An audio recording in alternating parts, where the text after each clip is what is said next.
Soon, chat. Very soon.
You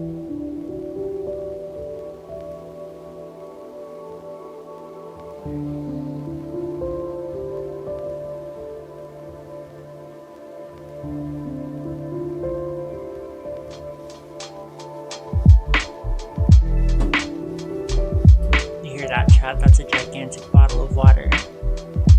Drink food, eat water. How's it going, Dr. Socks? Welcome to your strange addictions. Am I the strange addictions? How do I feel about that? Hang on, I have water. I just need like a little treat kind of drink, you know? I will be right back. It's a fine evening. I sure hope so. Isn't it like super goddamn late for you? Like, sweet jeez, you should be asleep right now.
god, you guys are still doing the Victorian Old English ass bit. I love you all, but why? It's a good bit, but why?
Oh, my bad, it's Shakespearean.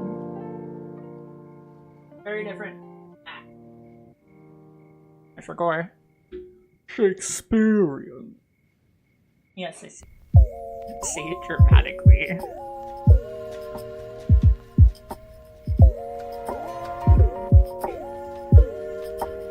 I think I will be just in time. Hang on, let me gently turn this down.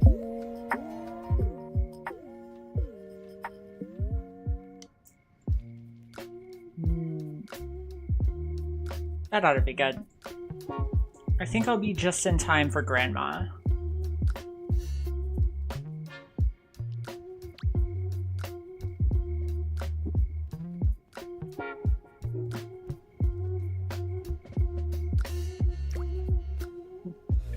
What does that mean? Why? It makes me cringe, but I love it.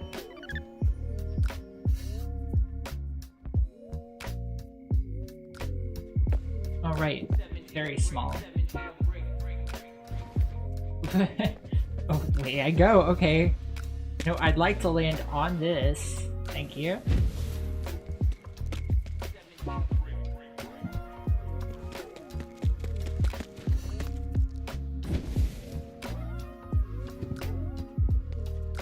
Yep.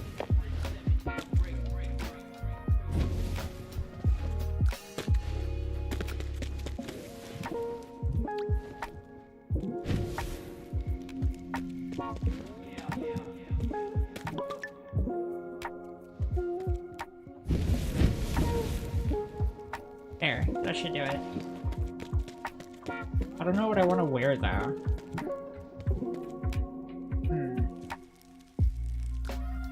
This is adorable.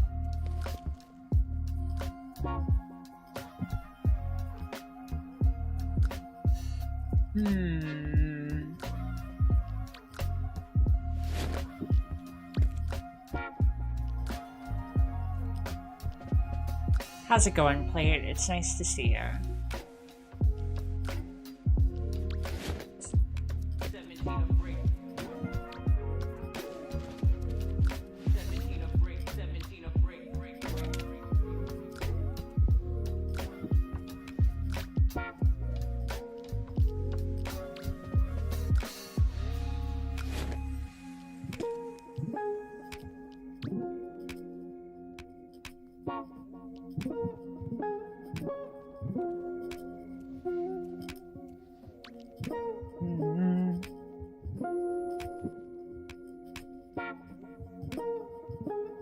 Tis the goal of yours to speak as such for the duration of my stream. Okay. Good luck, I believe in you, but...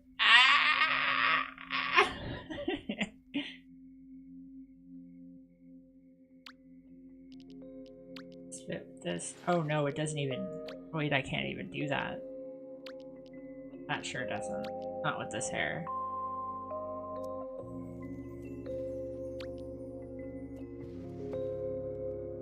I want a different cape than that. No. Maybe.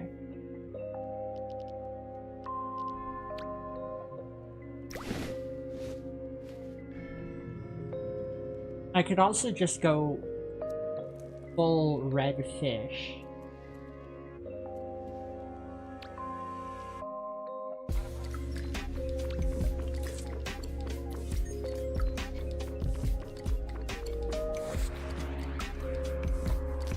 Yeah, I'm gonna go full red fish.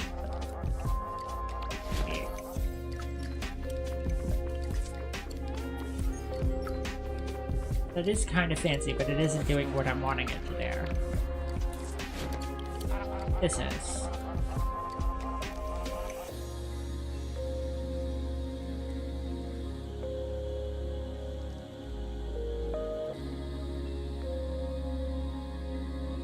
Recently watched a production of Midsummer Night's Dream by William Shackelford. Oh, let's see. You know not what he was smoking while writing it, but you desire it for yourself. That's awesome. You're gonna have to send that to me because that sounds like fun.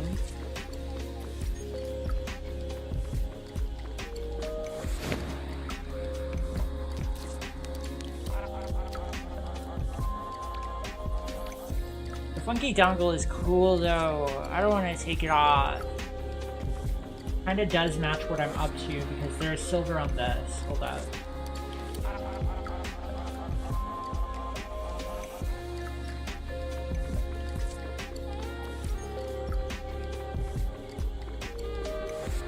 It's almost the right kind of silver.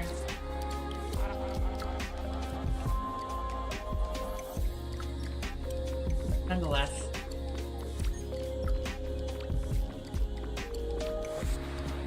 Oh snap, I need to make it to Grandma's. I almost forgot.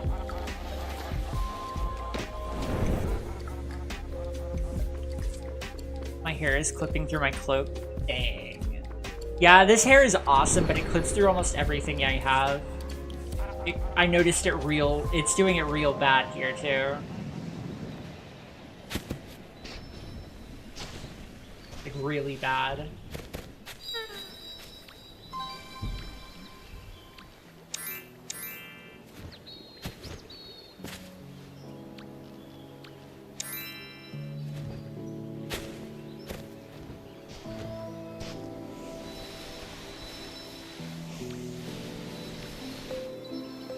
Awesome.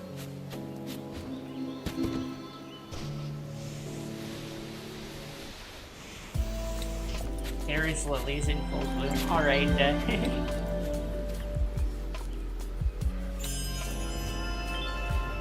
good.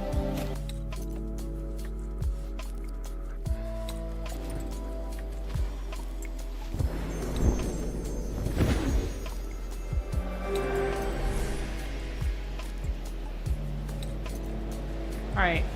Time to make it to Grandma's in 2 minutes or less.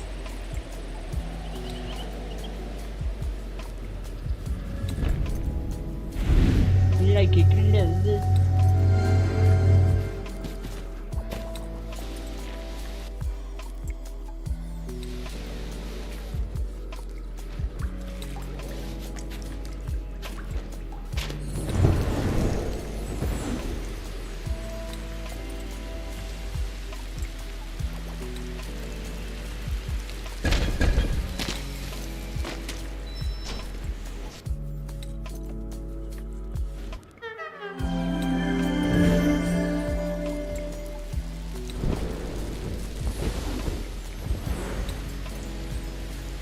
Might be just in time.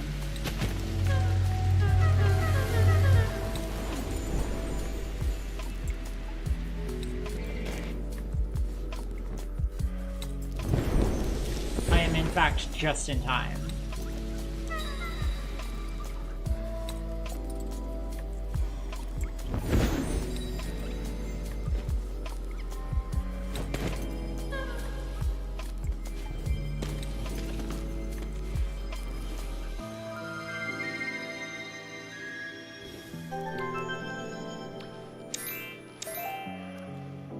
Ooh, you're fancy. Oh, you're really fancy. Look at you. Hold on, I want to be able to... Where's the button? There's the button. There's a rumor that Shakespeare wrote plenty of his sonnets for another man. That's actually really adorable. Where's the button? I wanna...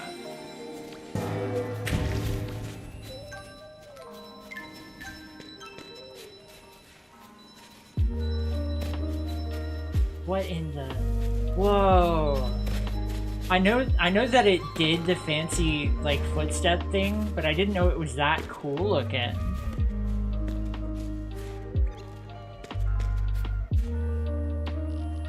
I'm gonna see if I can get them to spin. Hold on.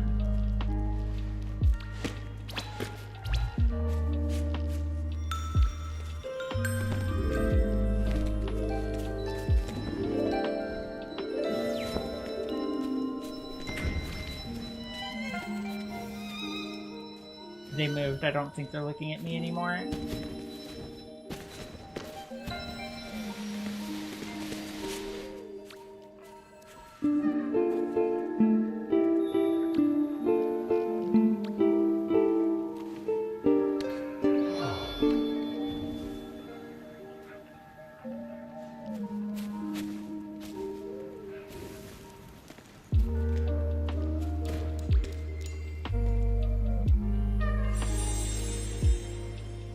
Oh, okay. It just doesn't let it play out. That's kind of a shame. Does this manner of speech bring me pain? Nah. Definitely not. Because if I show any amount of weakness, you will pounce on it like rabid animals.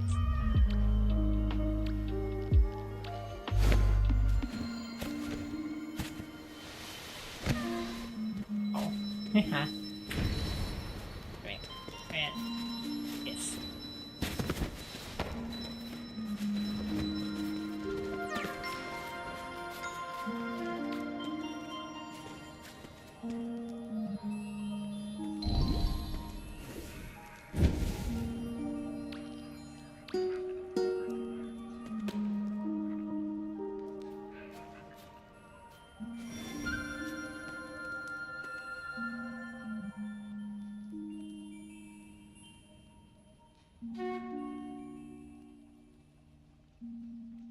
introduce myself as physician, totally not going to dye stockings.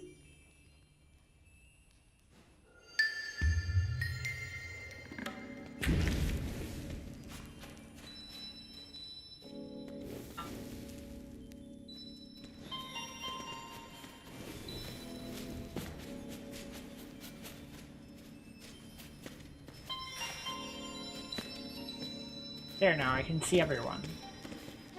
Oh, you're fancy. You had the same idea that I had earlier.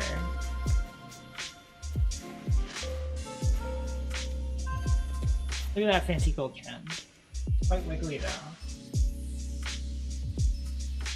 Very goblin. I could copy almost that whole fit. I love that.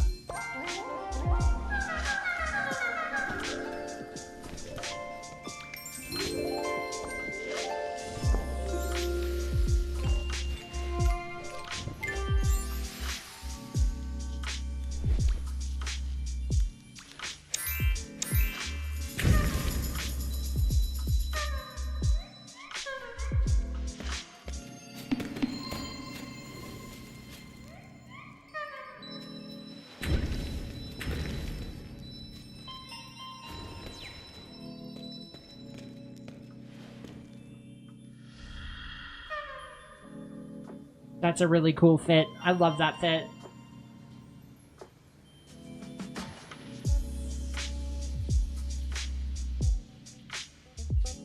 It may be a mouthful, but you expect me to pronounce it correctly.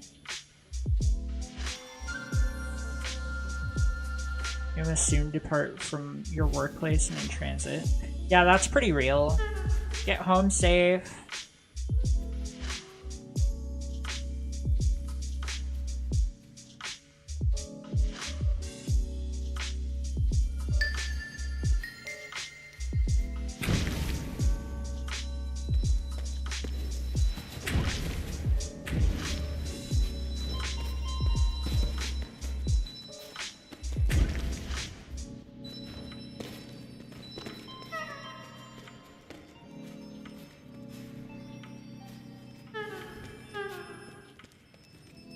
Why am I standing like that?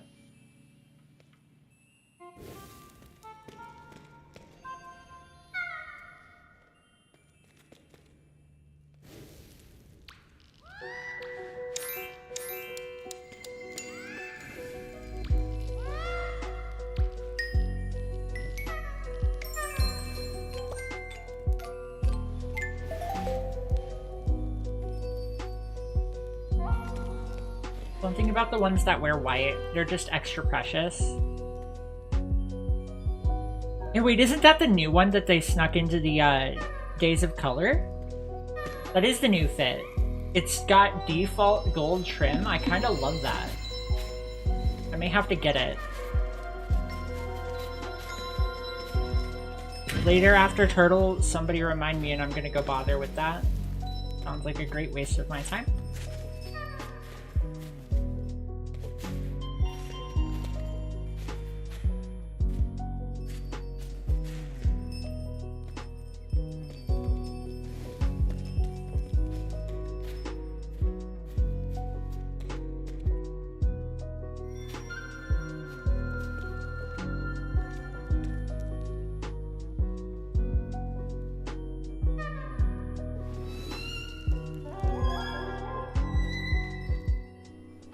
What exists in medieval English as the past tense of the verb wit? Wit is a verb? How do you wit? I don't understand. Like, how do I put it? How do you wit a sandwich? Can you wit a sandwich?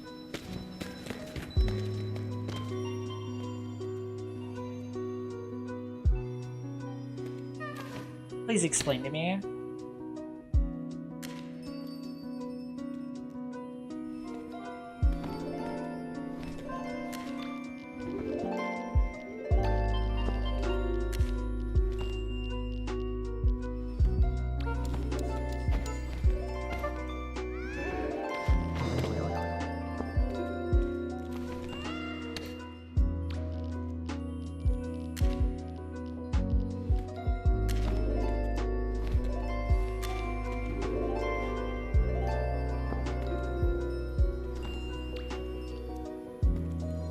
Wait, you got a cool belt. Hold up. How'd you dye that? It was a fancy actual LGBT flag type of dye on that belt. I'm gonna have to look at it better. Oh, what is that? It's like... Okay, so they did white and pink. It's almost trans.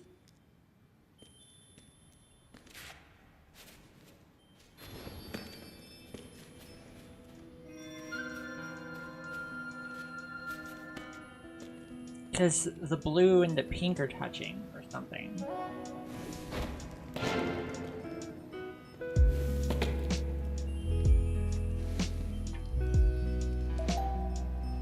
Unless there's some flag that I don't know about.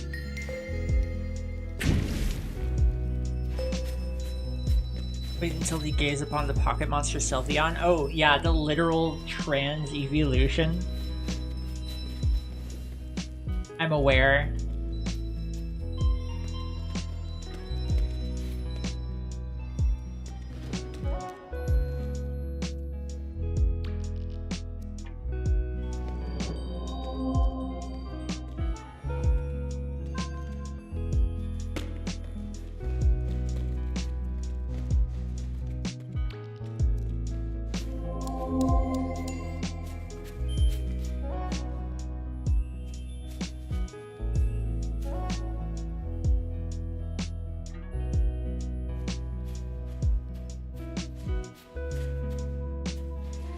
You know, I think I heard somewhere that they were going to add more stuff to the base constellations.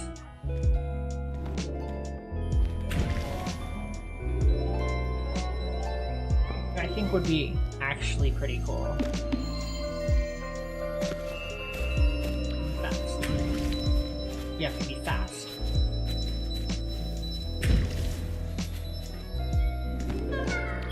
Yes, let's go. Hug percent speedrun.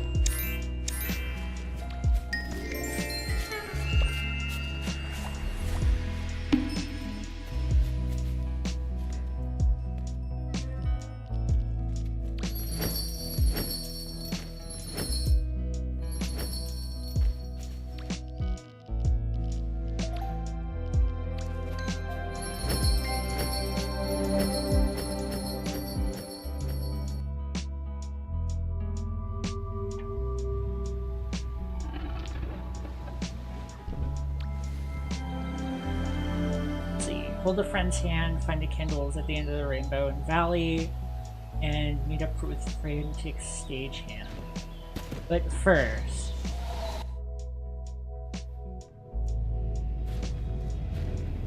they do plan to change the friendship trees? That does sound pretty fun. I hope they make actually adding friends free, because it kind of sucks that you have to spend your very valuable and hard to get soft papped candles in order to add a friend, unless you have a way to pass a very much unintended friend code to them, like from a table or something.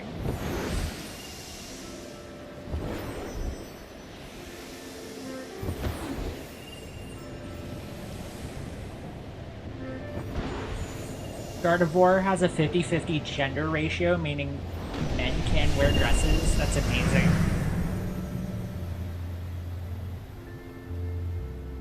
Is it woke, chat? I sure hope so.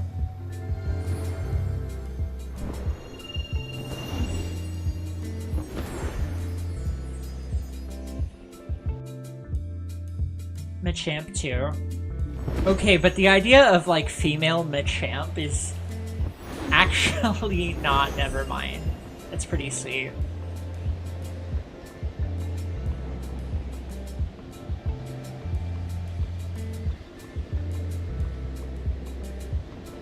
But like the concept of having two identical Machamps be different genders is pretty fun to think about. And I do mean identical. Emphasis on that.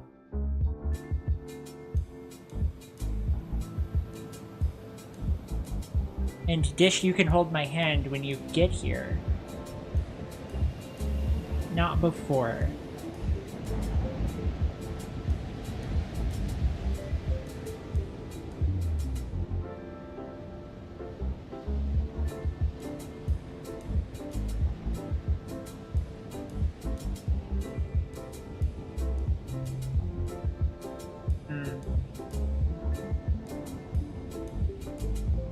You know, this game would be 1,000 times better if the camera wasn't constantly trying to move itself. It's like, players can get their own fantastic shots, and if somebody's playing Sky, then they're likely inclined to do so on their own.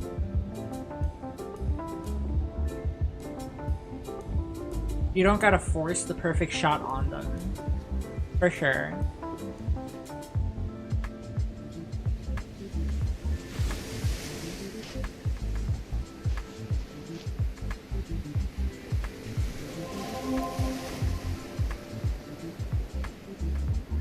All starters have a higher chance to be male. I didn't know that.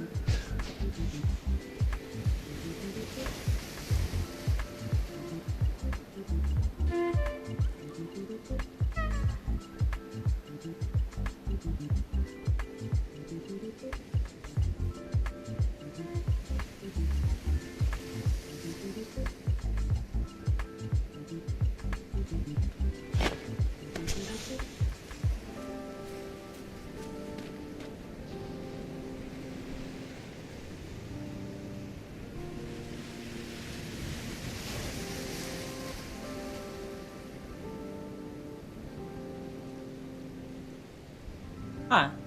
Most male trainers use all male teams, and most female trainers use all female teams. That's strange.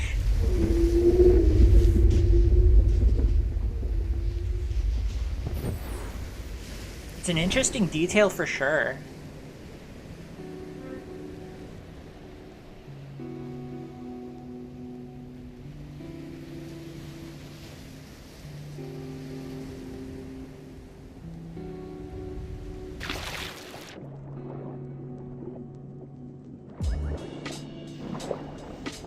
Oh, they're all like right here. Okay.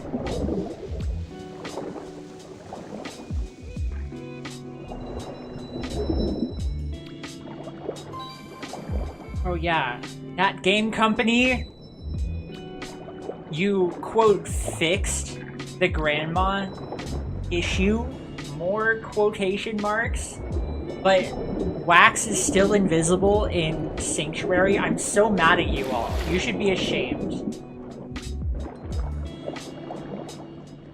You'd sooner fix a bug because it breaks, because it what?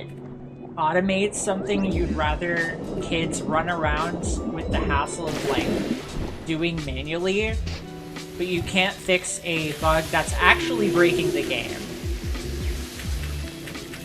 Sure. Whatever you say, lady.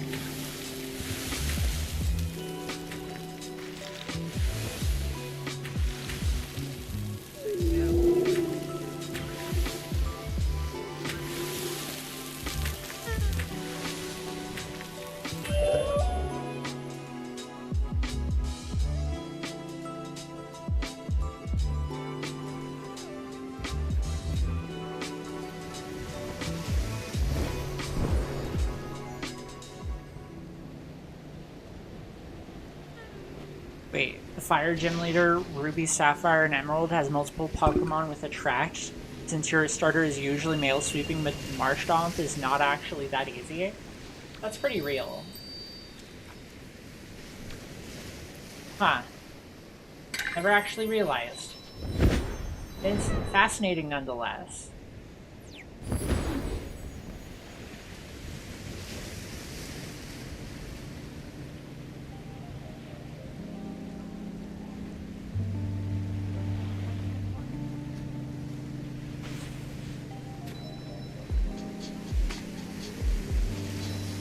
Be good enough, and then level 3 set. Perfect.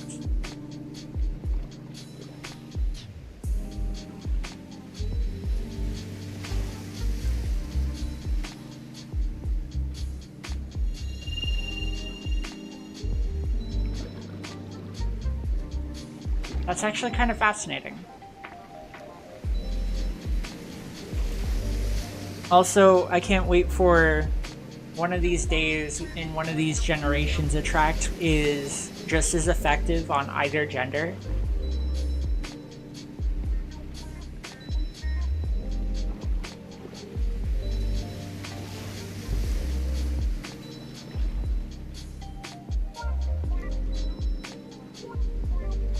Nintendo, let me use gay attract.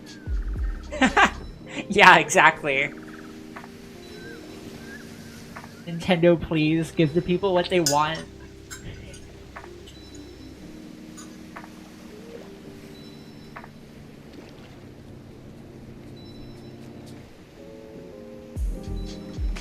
I need a male Lopunny to use attract on a male Machamp, and I need it to work.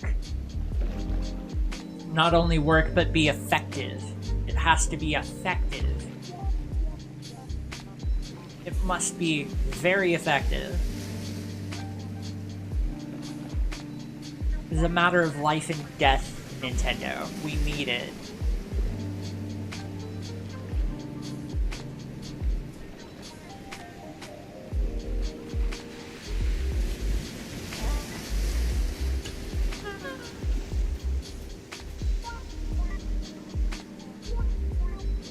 No, no, please, resist. Resist the dark temptation. Dish, no. Don't give in.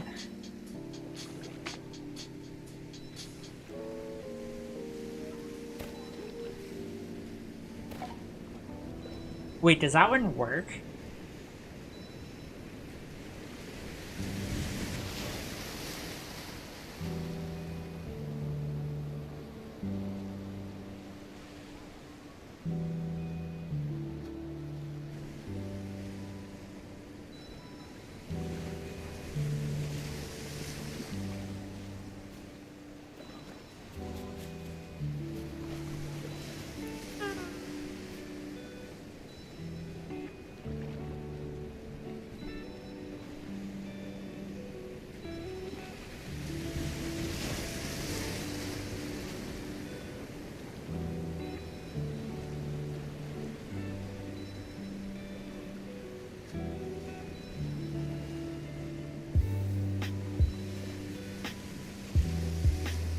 Infatuation isn't a terrible status condition.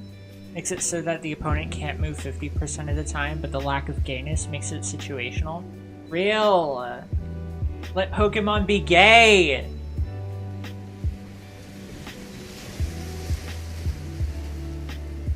You see the LGBTQI plus in every single real-life species.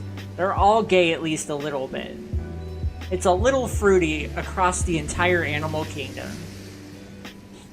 So let Pokemon be gay. God damn it.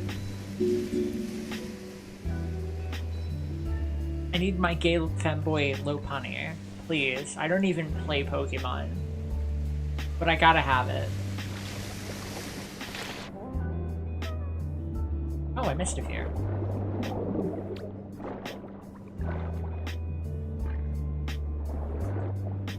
Alright, have a good one, plate. See you in a bit. Bring back Mega Evolutions. Wait, did they get rid of those? I thought that was a permanent fixture of Pokemon from now on.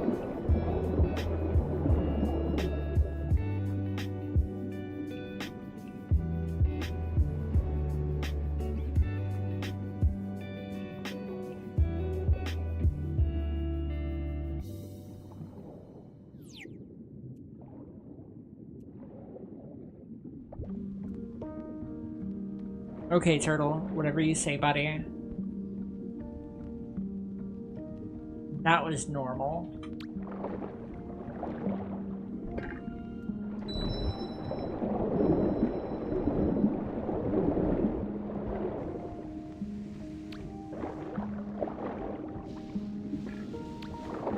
Where even is the turtle?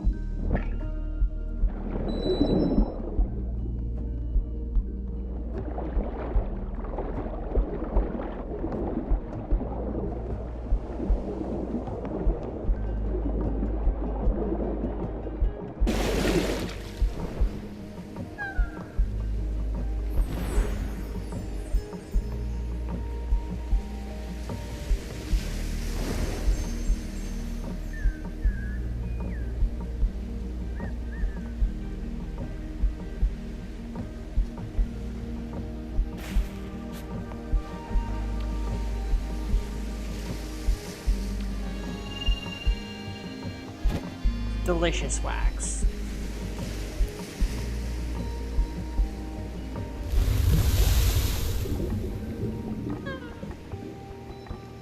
What was that?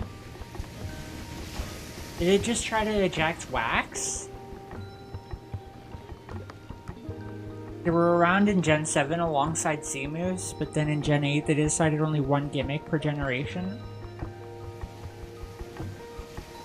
However, the next game will be in Kalos, which is the region with the first megas. Ooh.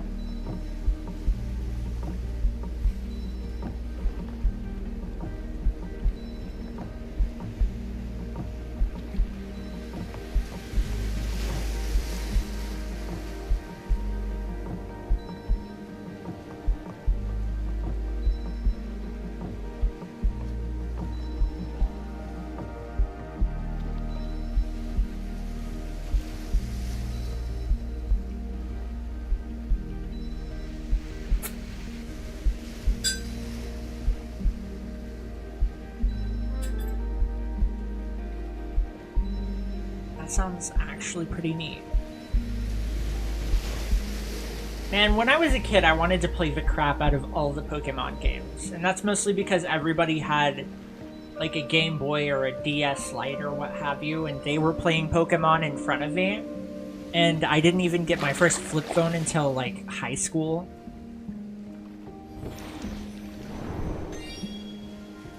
It was great. I had a fantastic childhood. But honestly, now that I'm looking back at it, I'm kind of happy that I didn't get, like, super attached to electronics as a kid. Because boy howdy, I would have gotten super attached to electronics. Your only problem with Mega Evolutions is that most of them are given to already strong Pokemon? Yeah, so the meta probably didn't change at all, huh?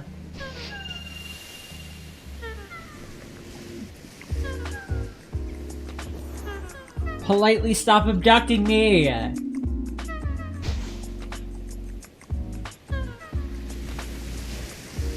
Stop abducting me! Stop it!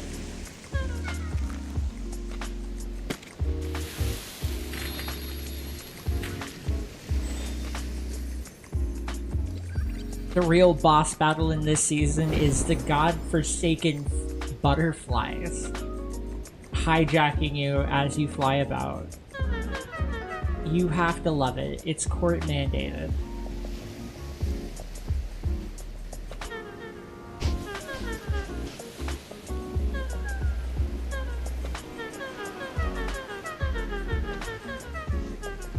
Yeah, if I scream at you like this, then it's fine and I don't have to think about it.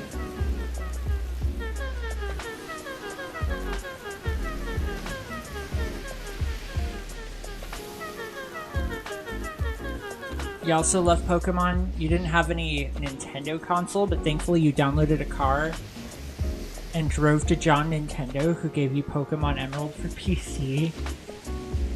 You downloaded that car legally, didn't you, Dr. Socks? You wouldn't illegally download a car, would you, Dr. Socks? That's piracy.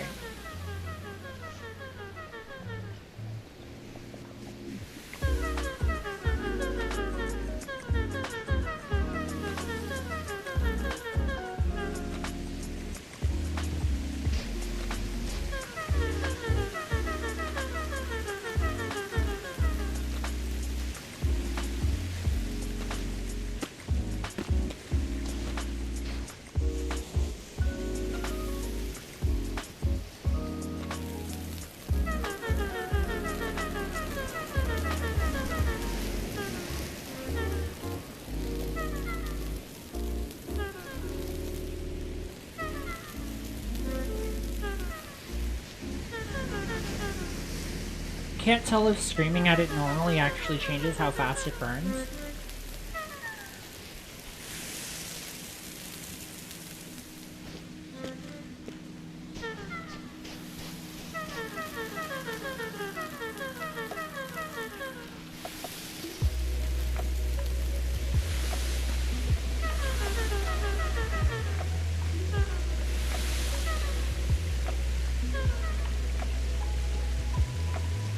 Come on.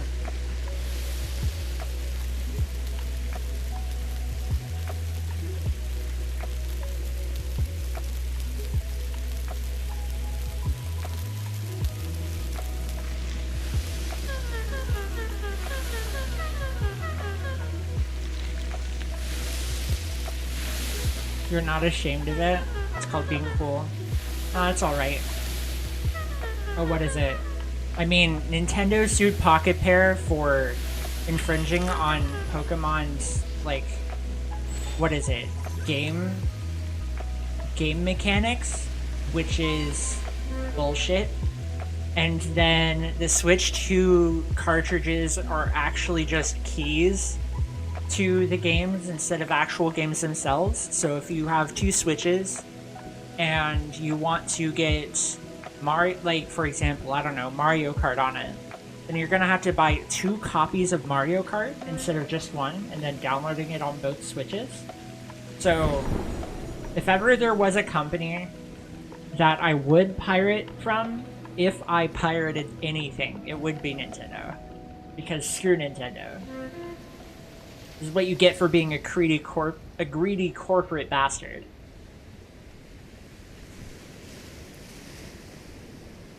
If it were anywhere else, though, I'd kick you out of stream. But nah, screw Nintendo. I really don't like them right now.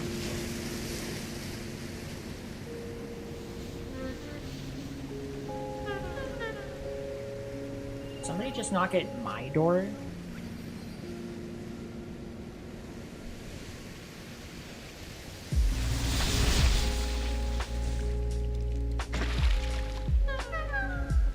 You're fine with the older games. The only problem with Gen 3 is that types still determine whether moves are physical or special. That's weird. I've never heard of that.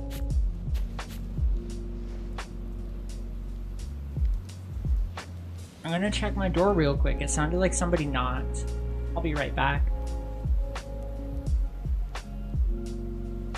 Have an aesthetic shot while I wait. You pirated my stream? Okay.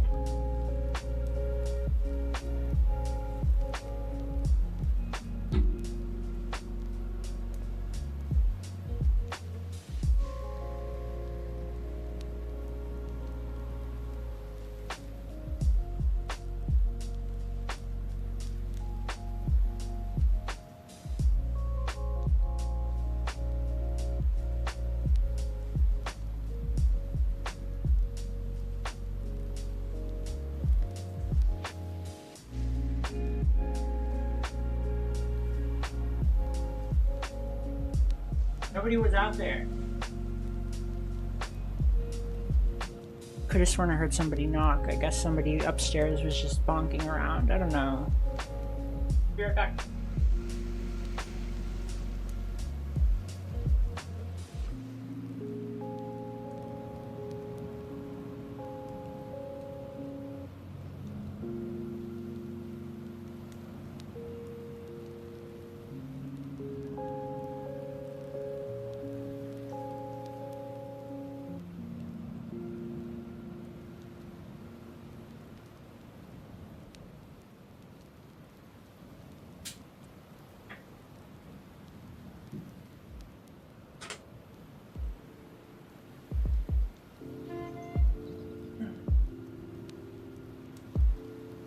I have returned.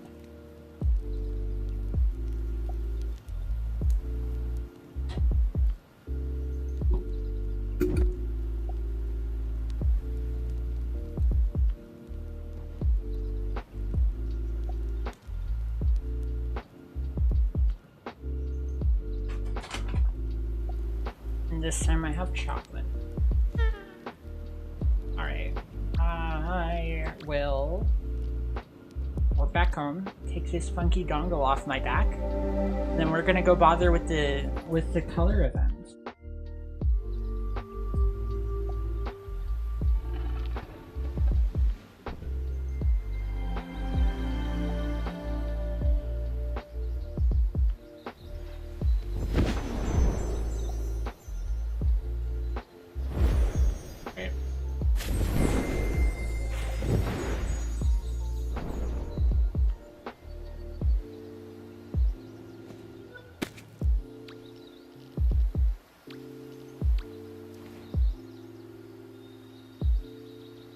Yeah, I'll send you a single piece of chocolate in the mail. I don't know how long it'll take.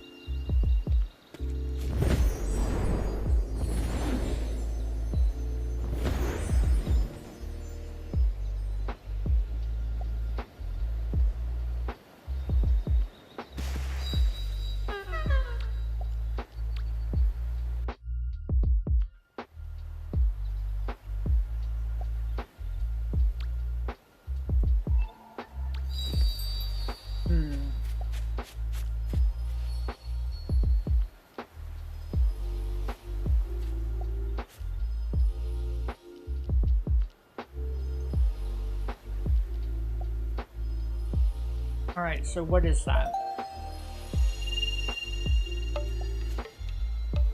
I got 25. I'm about to earn 5 more. That'll put me at 30.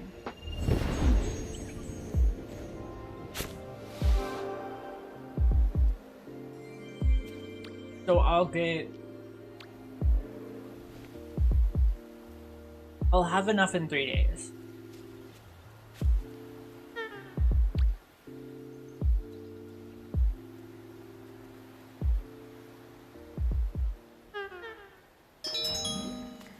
Oh, I actually nailed that one. Huh, I didn't think I would.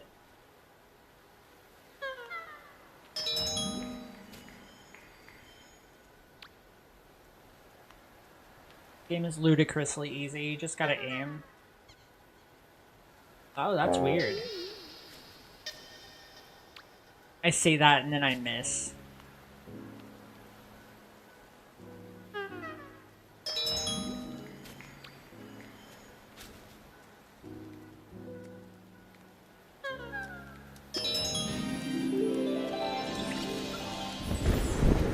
No, they fly in a pretty straight line.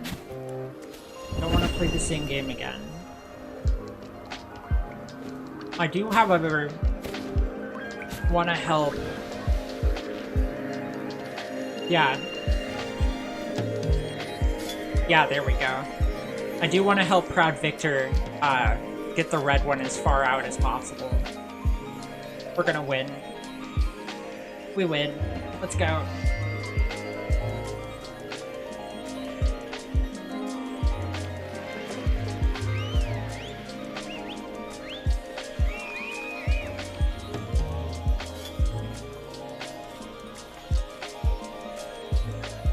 Or at least I thought so. We're still ahead.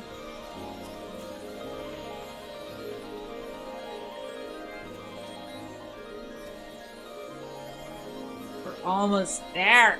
Come on.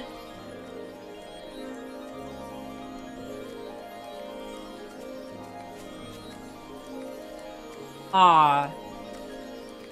I think all the shades moved, so red lost.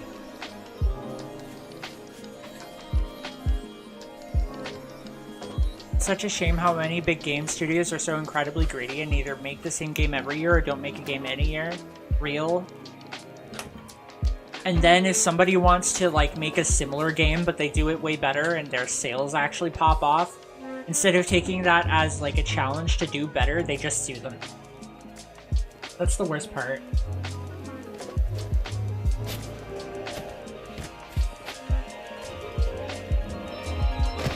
No, wait, I want to go clockwise. To invite into wells.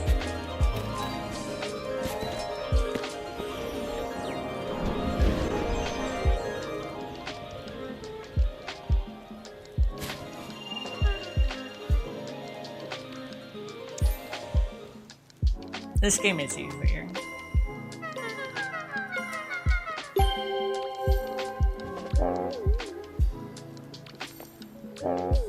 Oh, are you kidding me?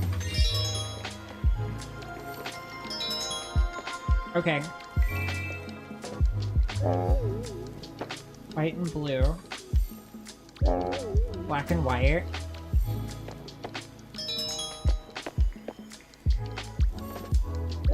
Purple, green, cyan, more cyan. This is one of like the easiest ones I've done in a while. Ah. Black is here. Green is up here.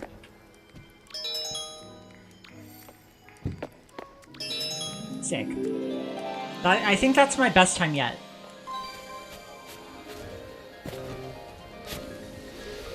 And then this one's just easy.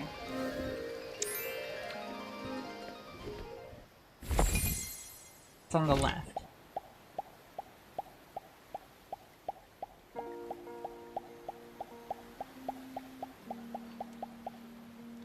In the middle. Easiest game.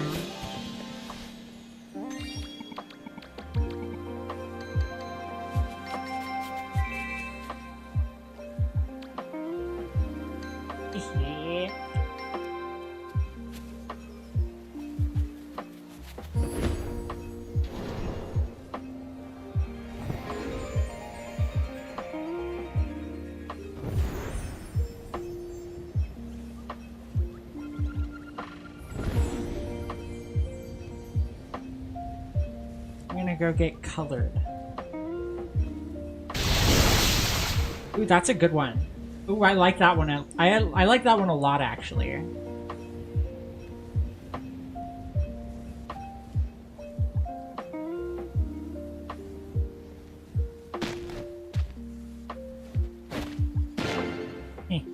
Nice.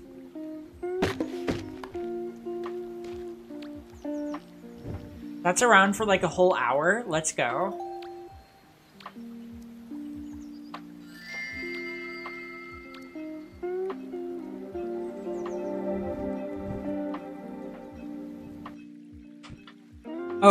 Oh yeah, especially when you realize that copyright laws were created to protect smaller creators from big corporations. And it's used for the exact opposite reason. Because you need money to pay your lawyers to do the thing, and guess who has more of that?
Okay then.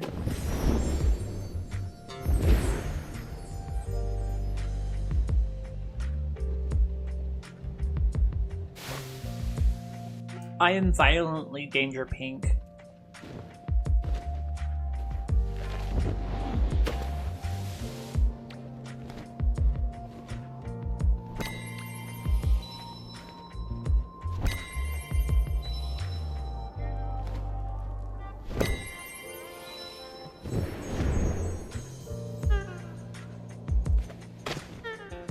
Wait, that's the stagehand I need to be talking to, but...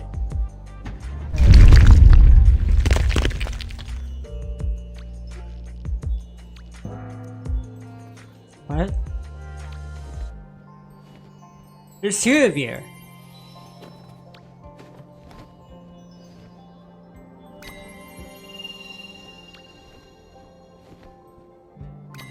You're a big fan of Relogic, Ghost Ship Games, and to an extent Valve.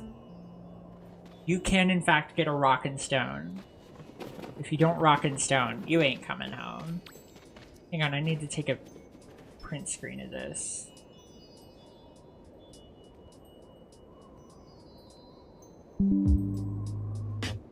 There's nothing wrong with this picture. Relogic especially! They made one game and they made that game fantastic.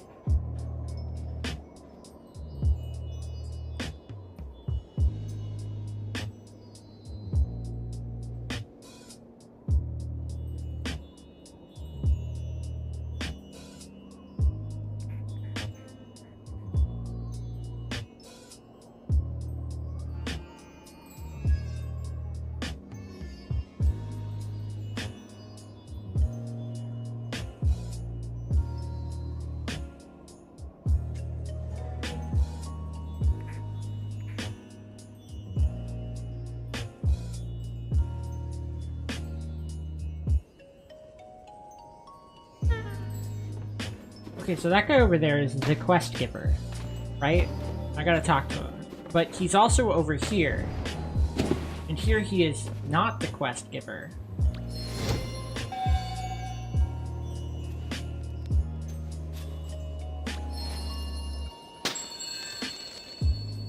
Okay.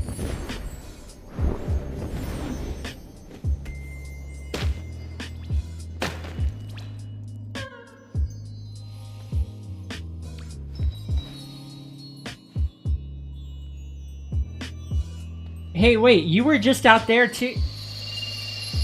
Huh?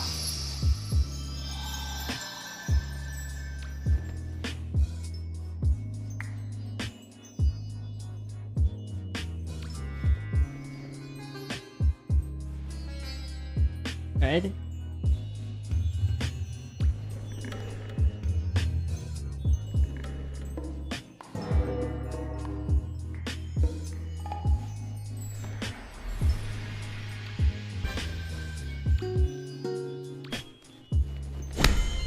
High five is a very important part of the quest.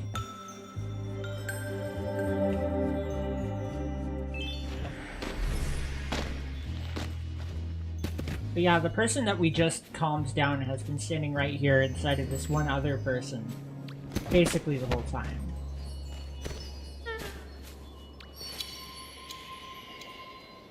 Rude. I was just trying to say hi.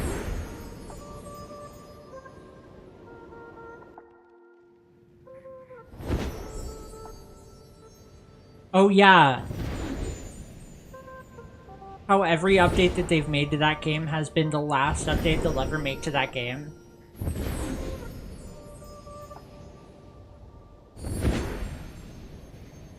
Funny how that works.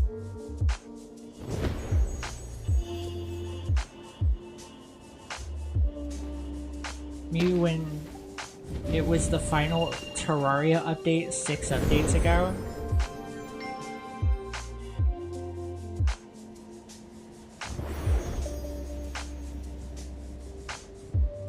Huh. Hole in the map. Never noticed that.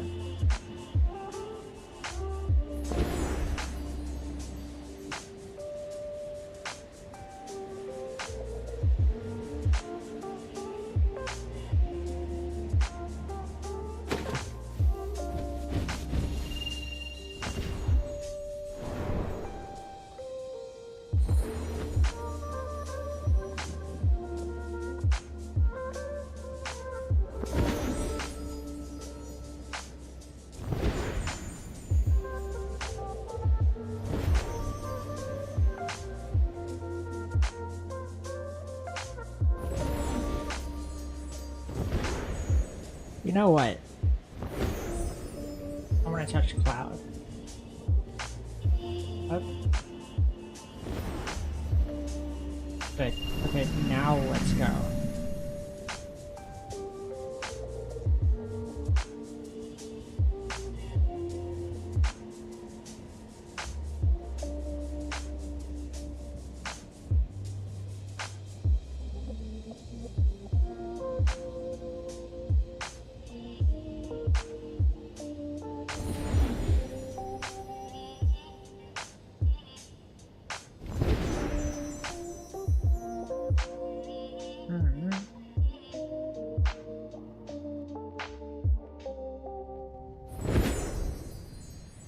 I've been thinking of getting Elden Ring Night Rain as of late. It's relatively cheap, all things considered, and I'm pretty good at regular Elden Ring, so I think I'd be pretty good at that too. It would at the very least be very fun.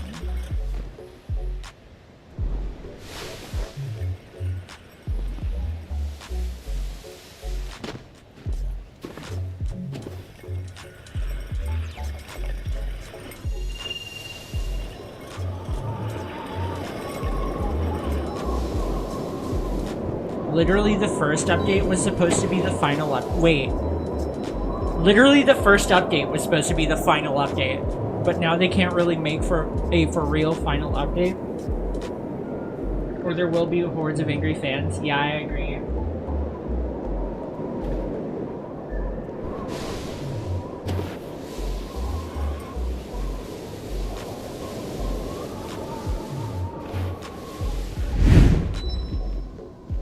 Even if they did say it was the final update, nobody would believe them anyway.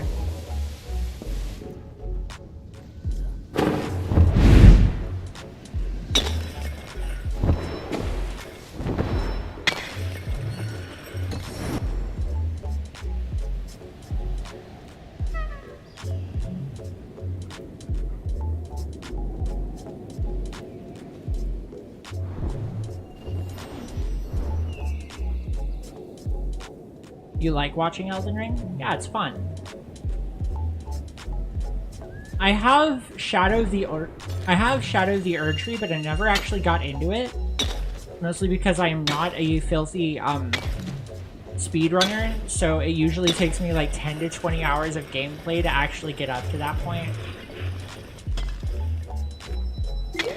And by that I mean the Death Sorcerer that I have built at the moment. I am currently at Mohg's Palace, but I'm afraid to fight Mohg for the first time.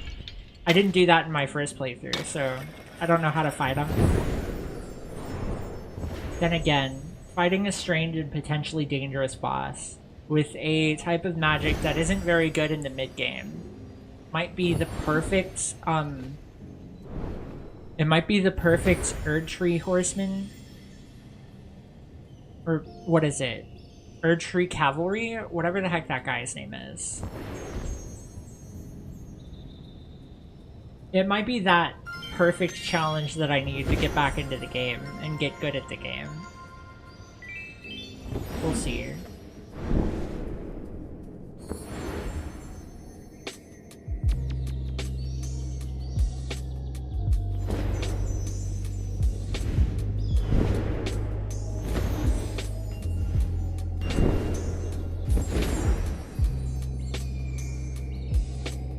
Hey, I can do it on minimal flaps.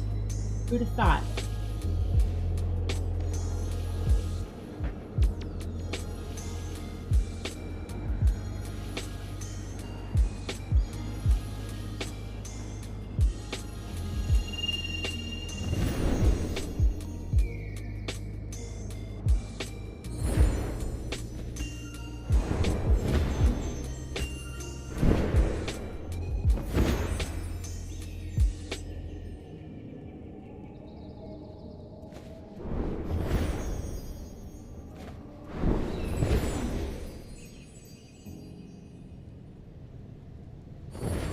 If I remember correctly, the candles are over here on this side path.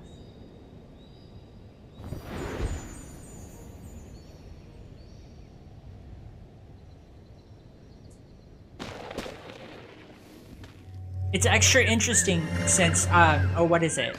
One of the unlockable classes in Night Rain is a summoner. And I think that's pretty neat. Like, a whole ass, oh, what is it? It's a whole ass Spirit Ash summoner type of a character. And I think that's really cool. Like, she can summon a giant skeleton. You know the ones. Terraria reference? No? What did I say that was a Terraria reference? I'm a little oblivious. Oh, summoner. I see.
little sloppier than I would have liked, but it's fine.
I think it's red and green in this area normally, which I find to be a little odd, because like, where is the green?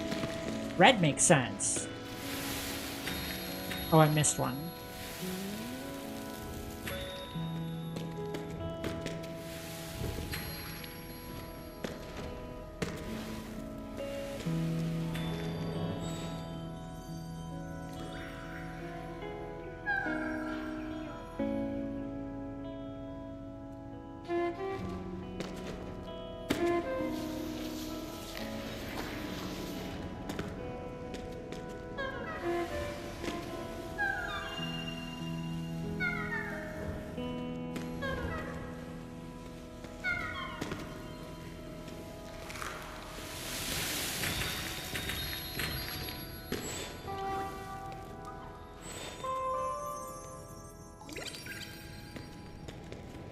No, what do you look like?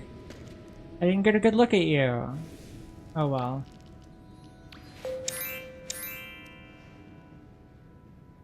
You look neat. Ooh.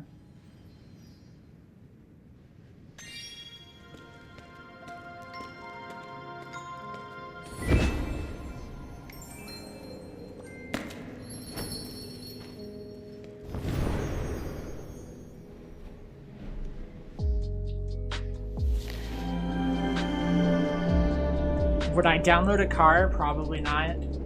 This game reminds you of the Aether mod for Minecraft with less clickbait. I can see it.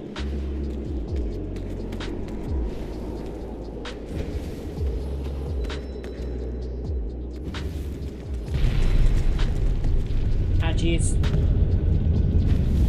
Starting soon.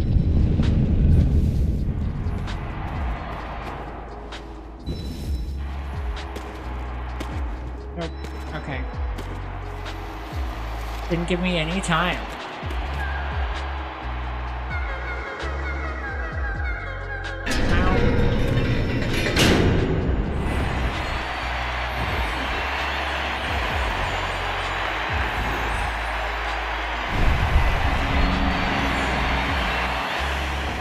Don't forget to always have at least a couple of flaps worth open, because every time somebody grabs a dongle, everybody gets a flap.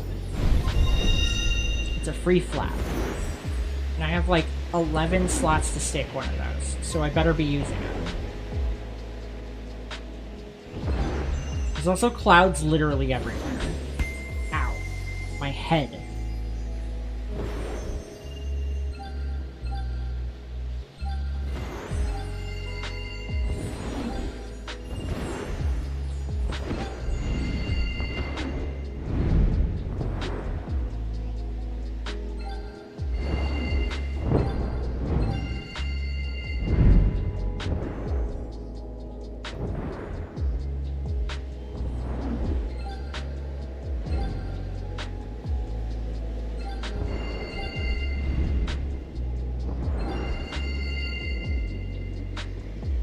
See if I can nail this part. Oh. Nailed half of it. Didn't nail the other half. Good enough. Let's go.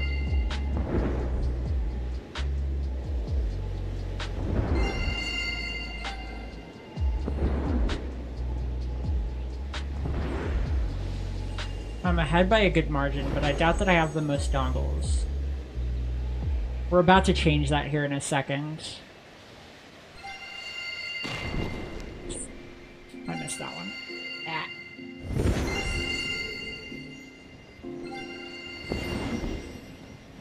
Oh snap, Yoshi's here. How's it going, Yoshi? It's Thursday now. Yeah, that tends to happen when you watch your favorite streamer literally all night when you should be asleep.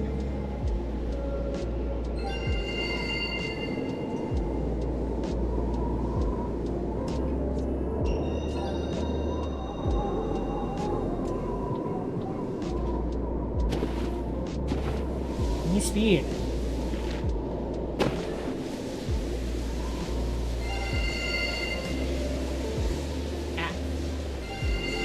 I gotta turn with my camera, otherwise it'll bork itself. Why are those ones missing?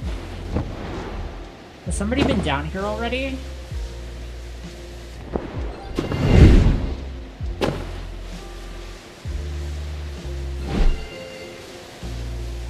Somebody has been down here already.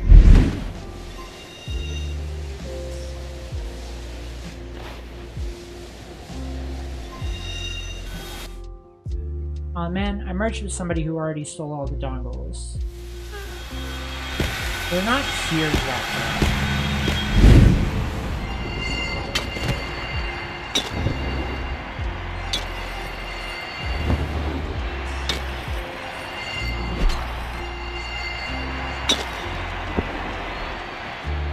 What? I'm sorry? No, this is fine. I'll take this.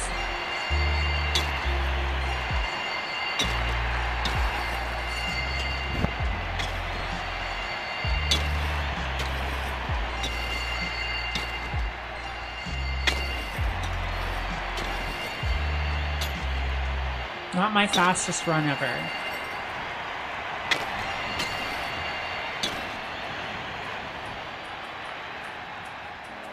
But we take them.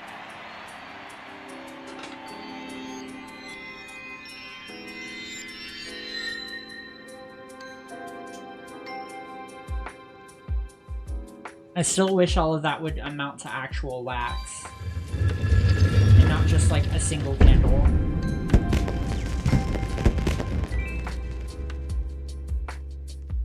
Oh well.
I don't know who these people are, but they seem neat.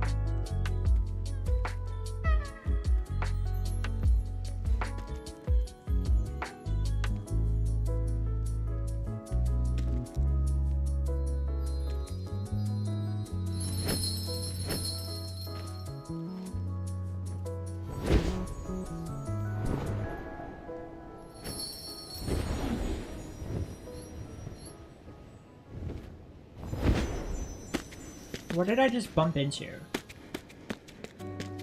What do you mean I bumped into something? What was it? Y'all saw that, right?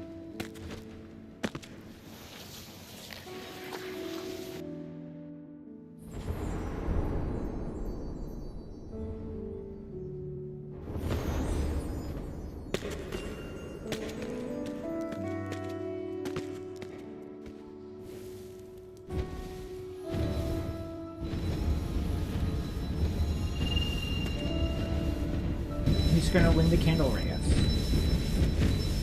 Can I fit my camera through here?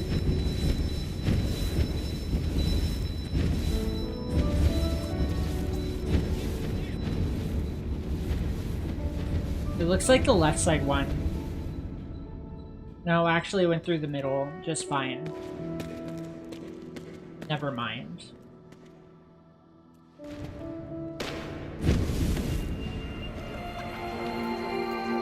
Alright.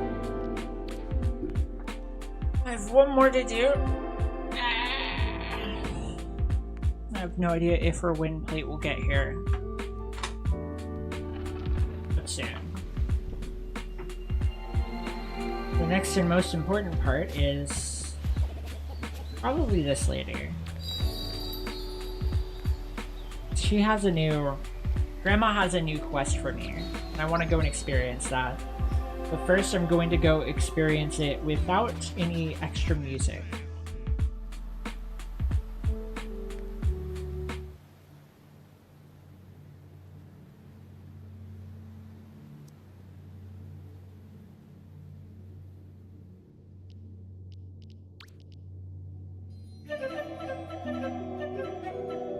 Nice.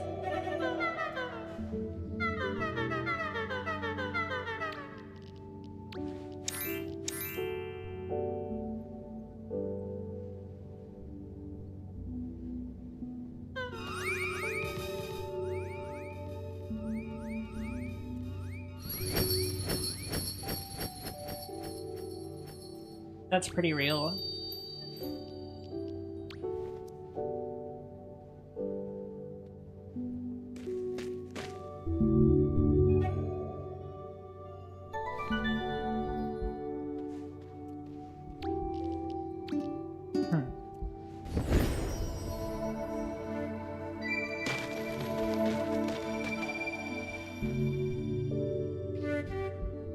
Okay, it all works out.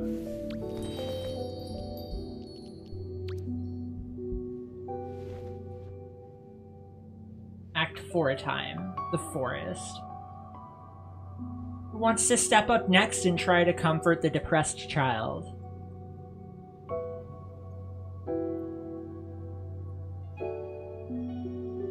Are you sure it's the bluebird that will heal this child's sorrow? I'm not.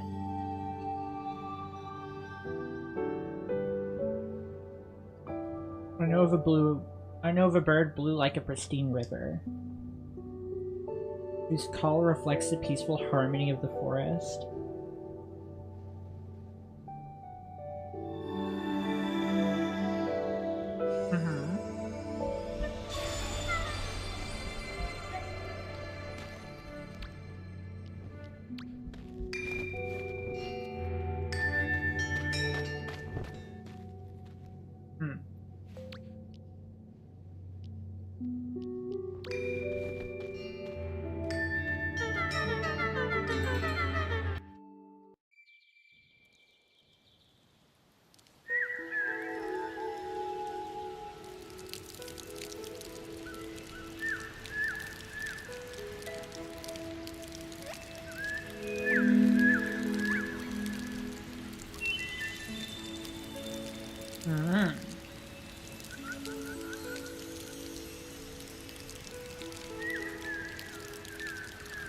And the bluebird left a spotlight prop for us and everything.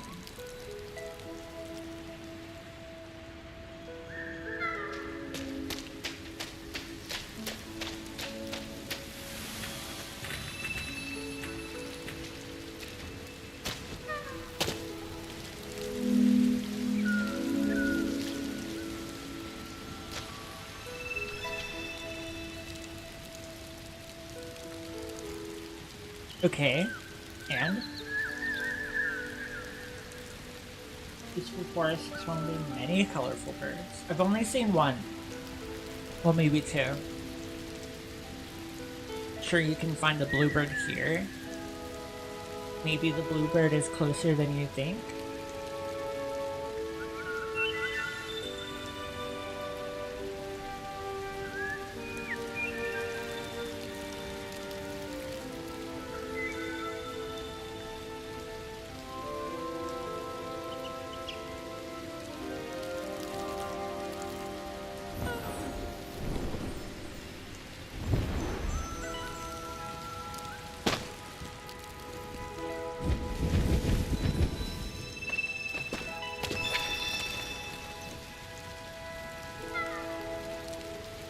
They're pretty.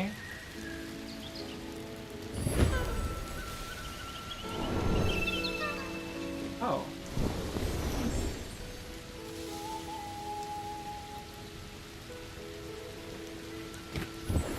Ah.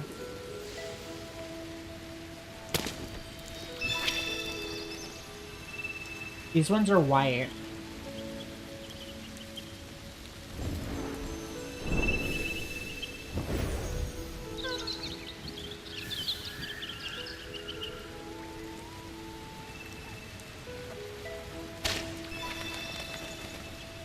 Those ones are pink.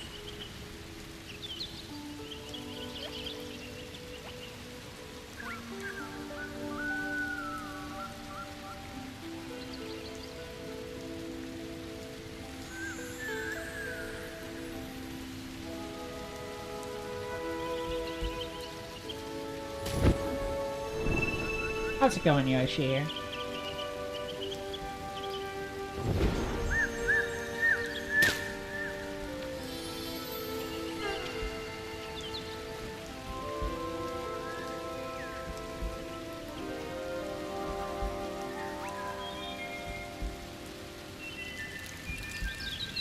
Oh, it's in the area ahead, huh?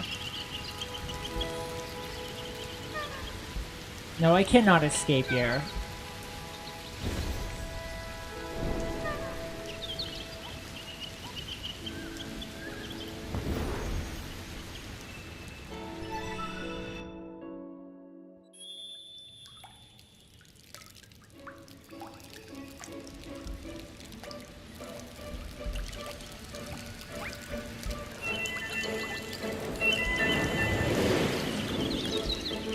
Dibs! Dibs, dibs, dibs, dibs, dibs, dibs. Let me at it.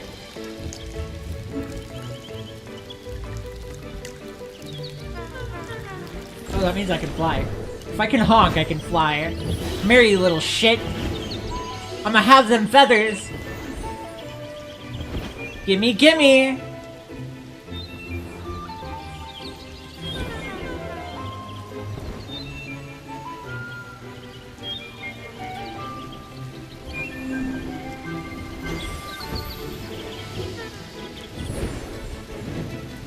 Come here. I'ma have them feathers.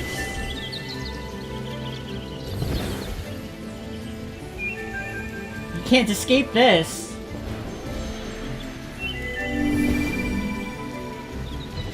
Grabbed.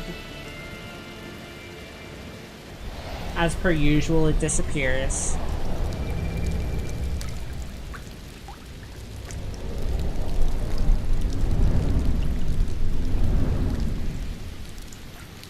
Oh no, that's not very disappeared.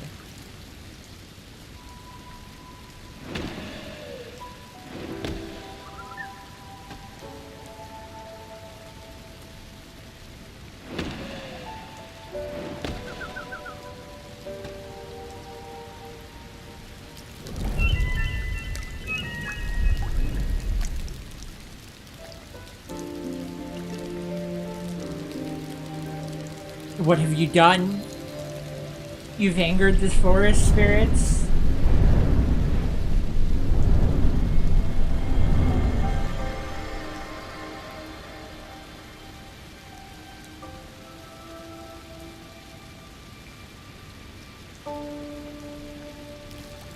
There was a bird, and its feathers were blue.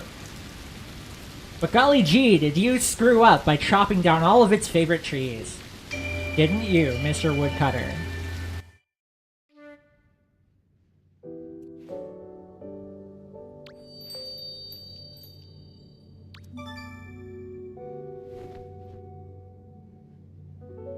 Mm-hmm. A bird was found, and its feathers were blue. But I chopped down its trees and pissed it off.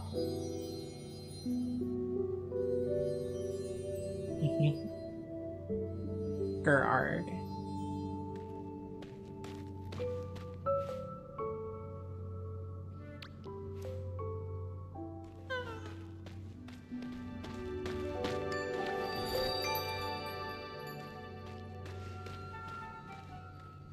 Is that Sad stance?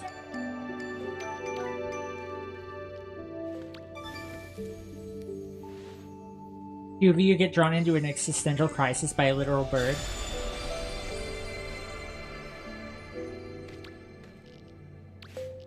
Yep, I got sad stance. I'm gonna look at its sits.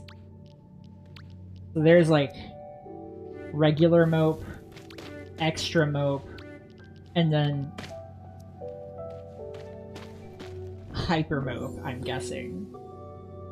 Which he is currently in the position of.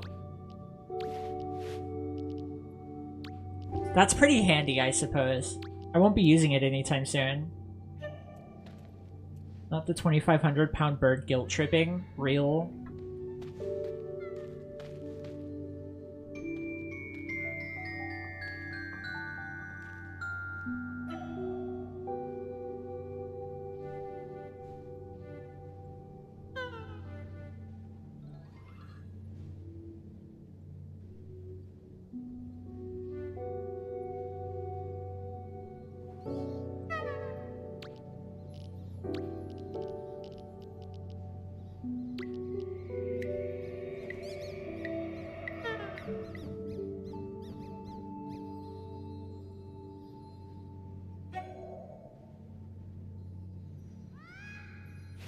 Huh?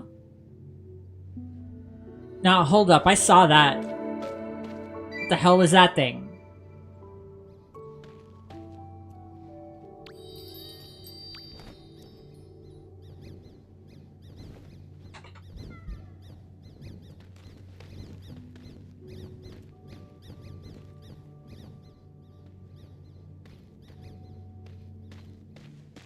Oh, it's you guys rolling around. I see. Quite a few of you, actually.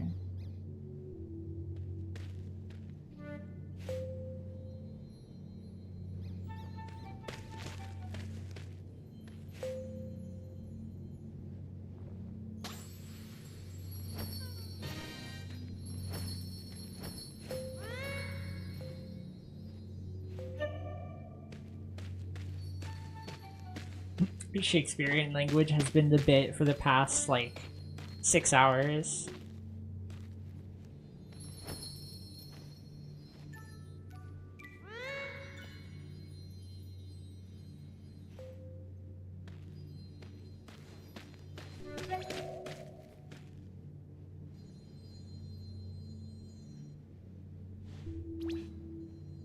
Where art thou, Romeo actually means why?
Interesting.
Yoshi will get it eventually, I'm sure.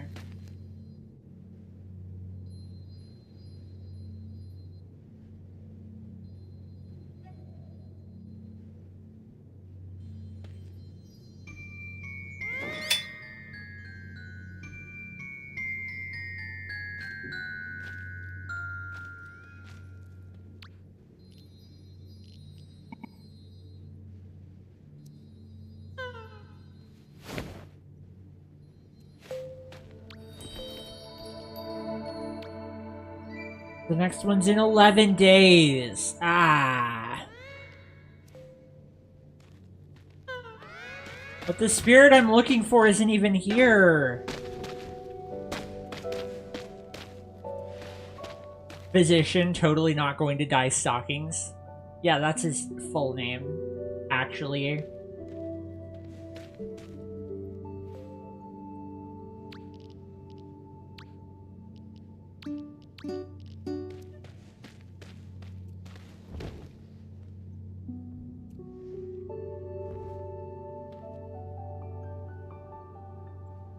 I'm gonna send that to him.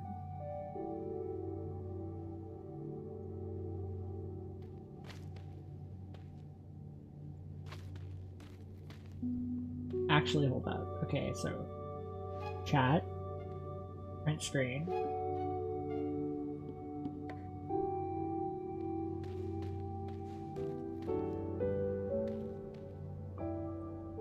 Jen.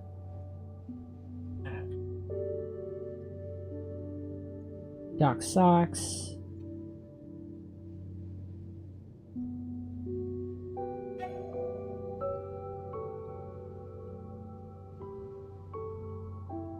There.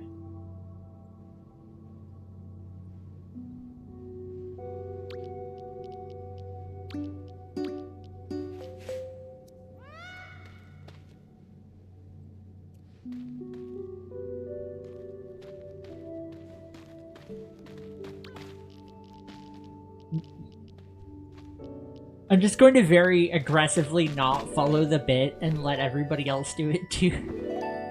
Everybody else do it around me. It's gonna be perfect.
We have to refer to him by his whole name. Physician, totally not going to die stalking.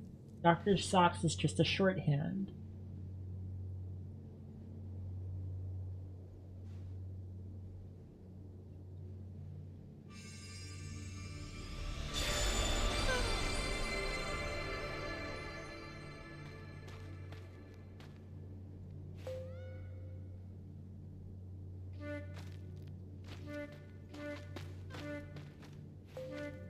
Hold on.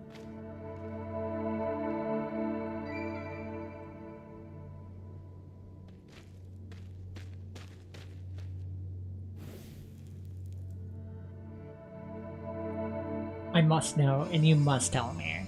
I need it. I need it.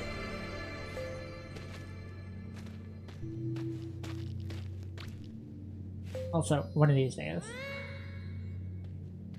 4 days left. Ooh, 4 days left.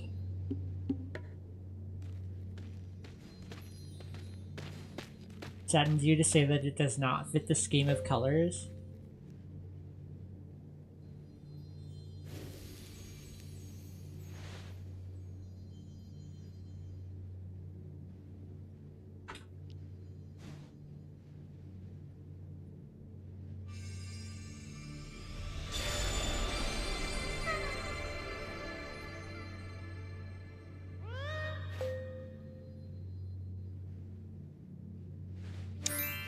A rhythm spirit?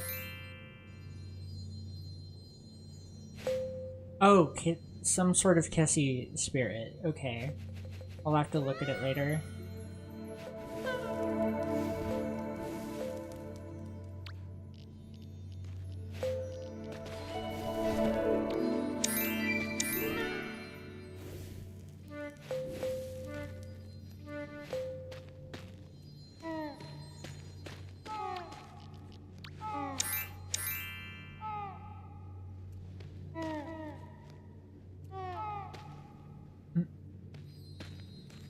That's actually pretty aesthetic. It does kind of look like a tabard. I kind of really like that.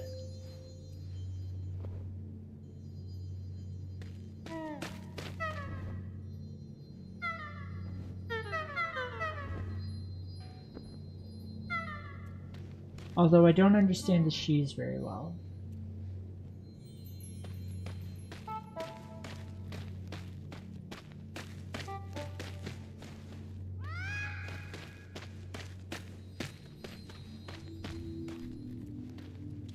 Okay, I know who you're talking about.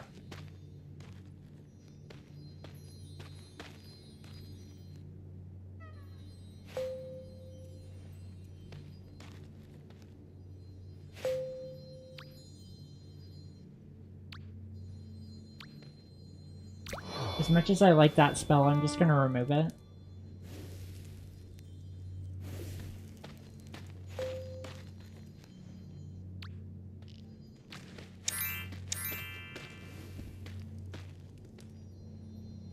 That's actually a pretty cool set. Very fitting.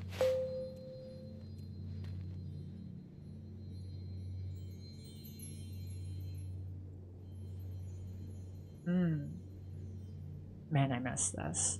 Oh, you know what I haven't done is looked at chat in a while.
Not me watching Dauntless die finally.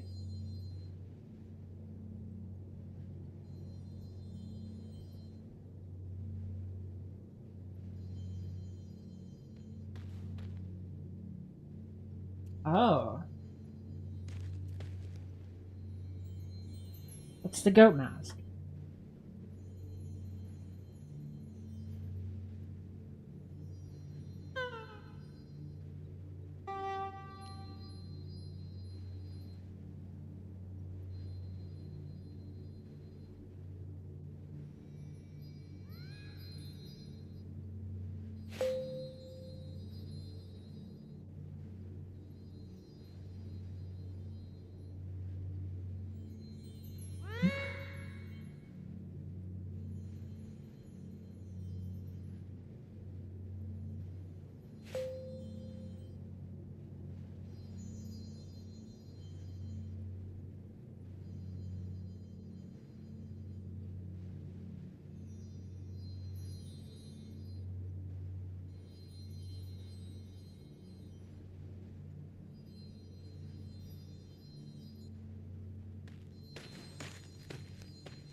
Who the heck are the Pacers?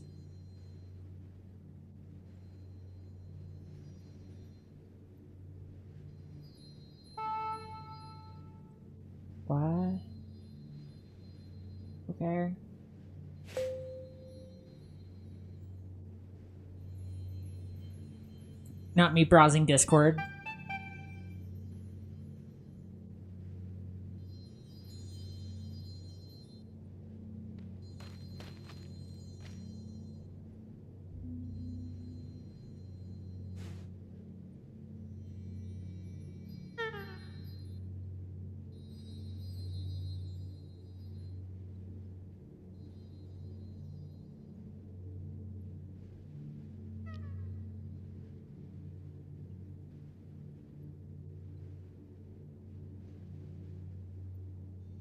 Guess Yoshi disappeared?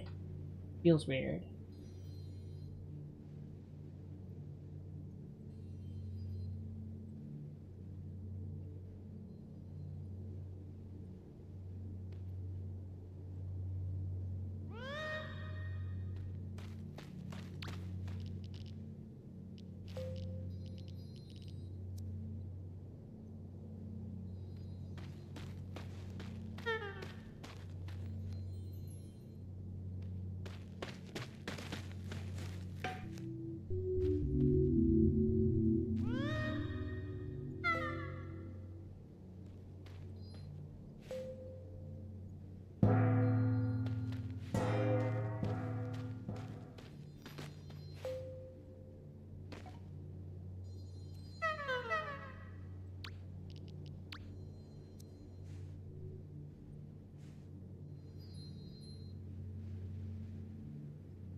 What do I want to do now?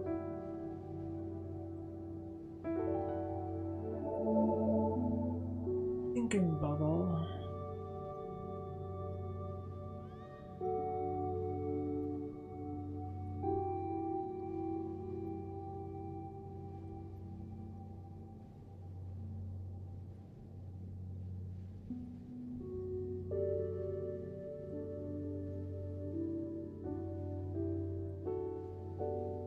I know what I must do. Nice. Turn this back on.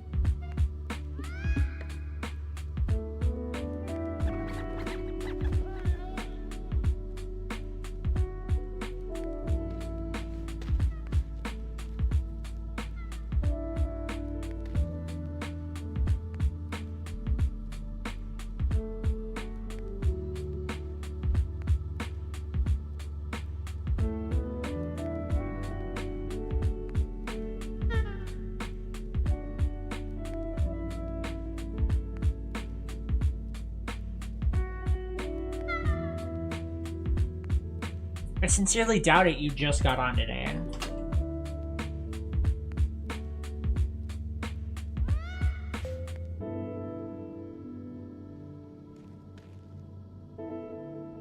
Only, wait, 20 more minutes? What?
Turn it off thine camera. Elaborate.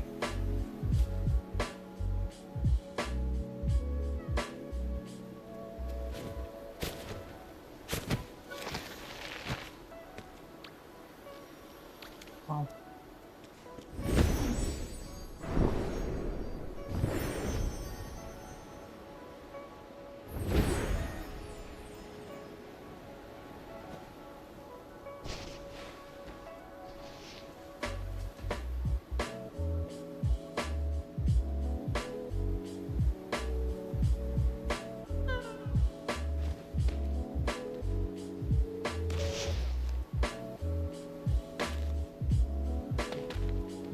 Actually, wait a second. Let me in! Let me in! Let me in! How about V? But it's the wrong V. My face when... Can I please fall through? Yep, there it is.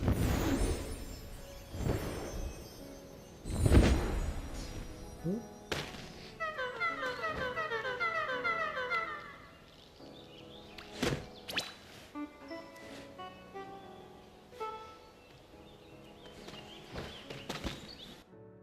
What? What?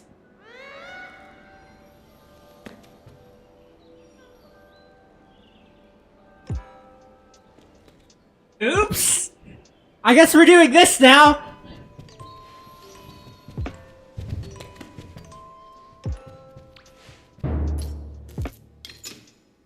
Yep, that's normal.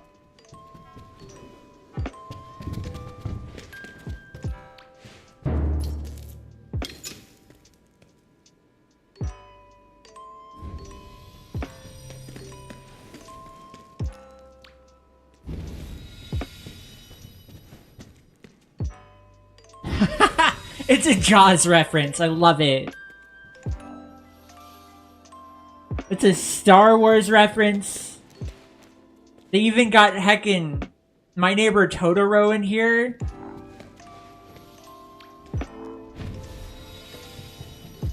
What are you? Heckin' Simba? Oh my god, this is amazing. I'm sorry, TGC. If you didn't want me to take a sneak peek, you probably should have made it harder to chibi fall. Which one's this? I don't catch the reference.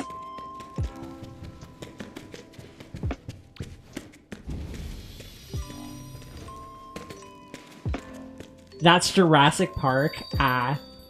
You can get popcorn for 2 candles here.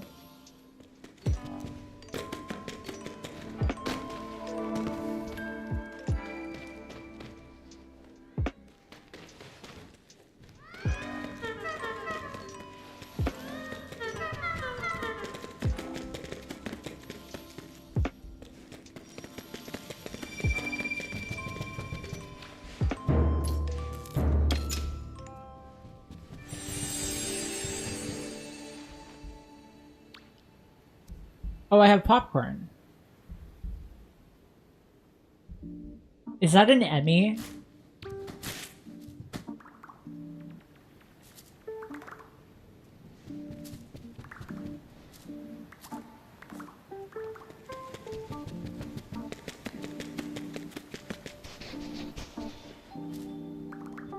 Oh. Oh, it's so cool. Oh, it's so cool. This place is gonna be soaked, absolutely slathered in Sky Children.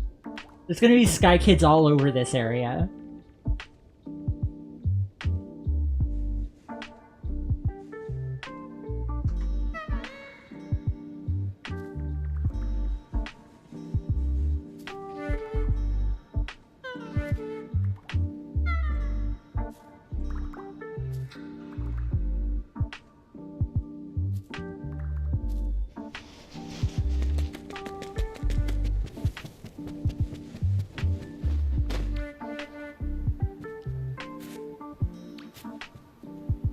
That's me. That's totally just like me for real.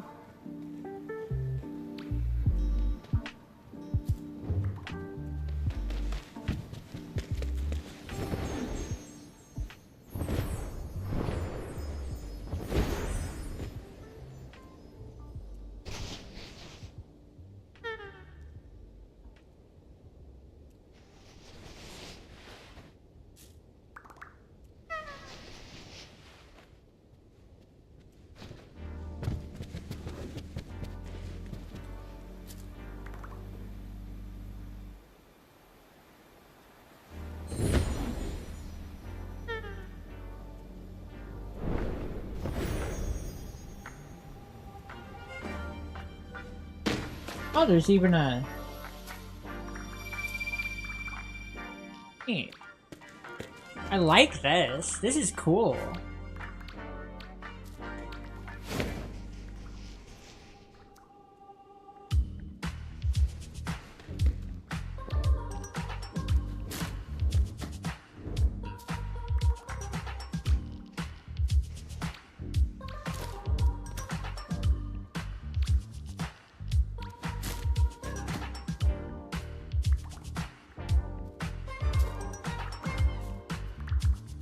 Oh my god, you can spam it!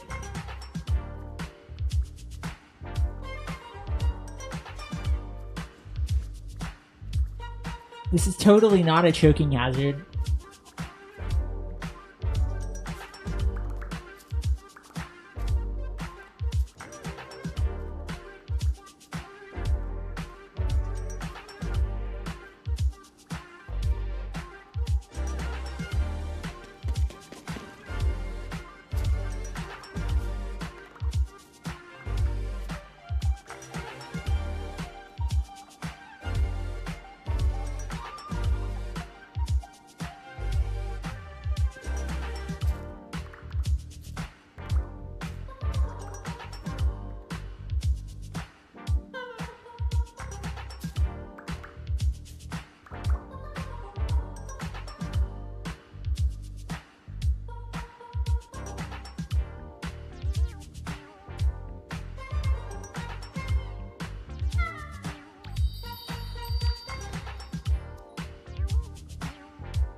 Core memories. Sometimes when I'm doing this, I wonder if I'm wasting my time, and then I have a memory like this that I know I'm going to remember in like a couple of years and just smile at. And then I realize that what I'm up to is totally worth it.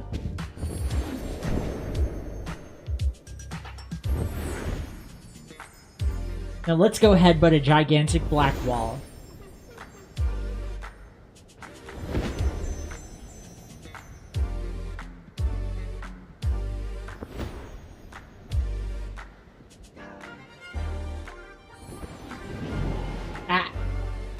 Rude? I want to headbutt you! Yeah. Let me do it! Ah! No!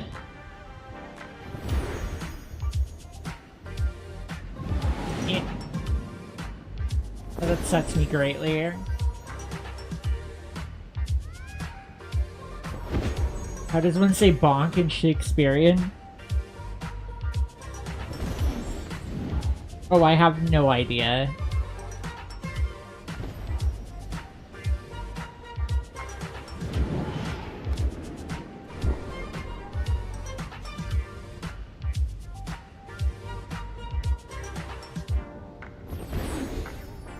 I'm deeply upset by this turn of events.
What?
I hope this is a prop that we can just have. Like, if we can't just have infinite popcorn, then give us the popcorn stand so we can place it wherever we want.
I just had a clever idea.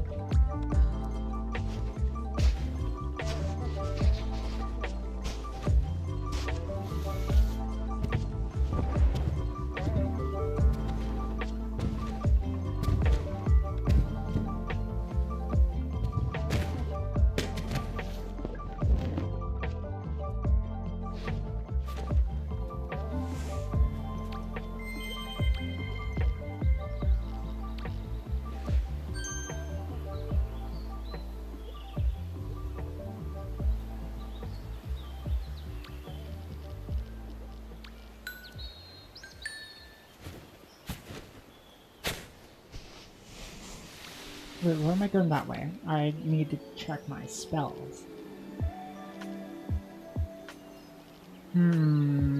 Placeable item.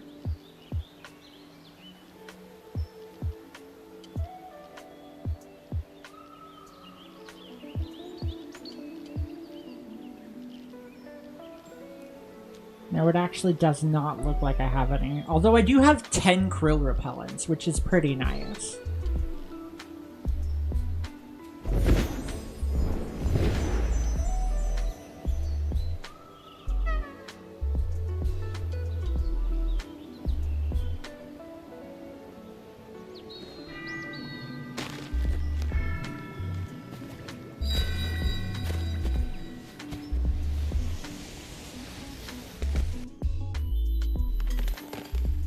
What?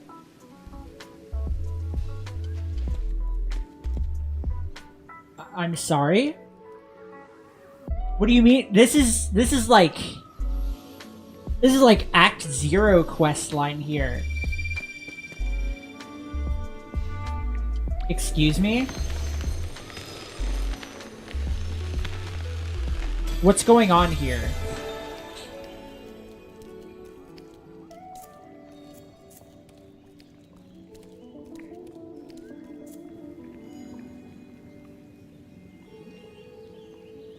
Nothing's here.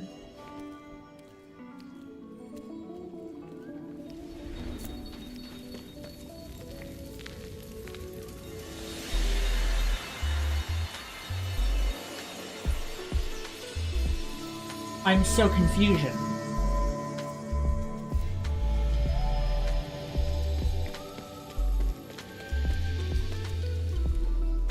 What's going on? I don't even remember this.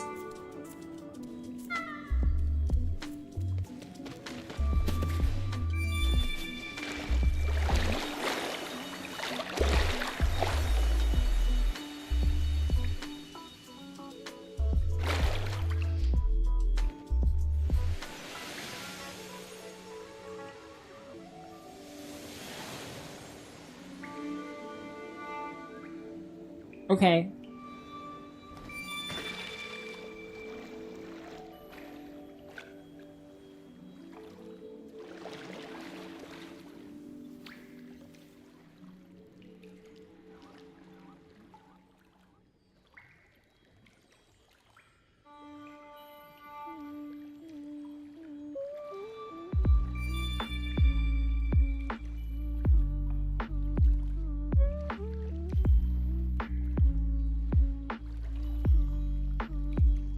Oh, what is it?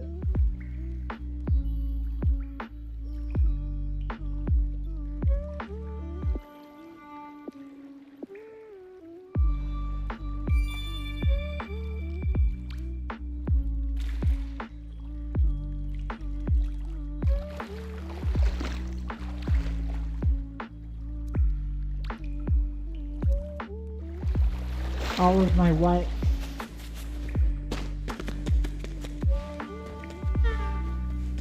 Okay, well.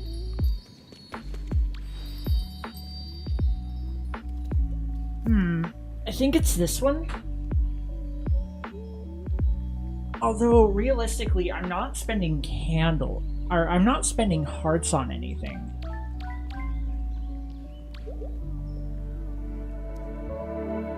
So we'll do it like this.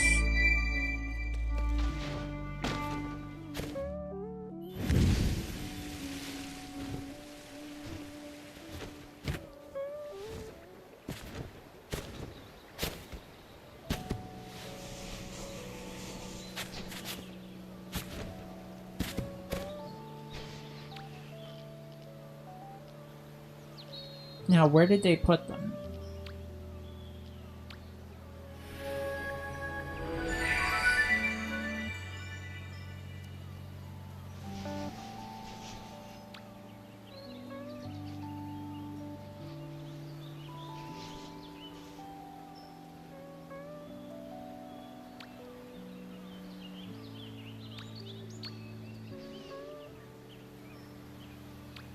What do you mean I can't put it here?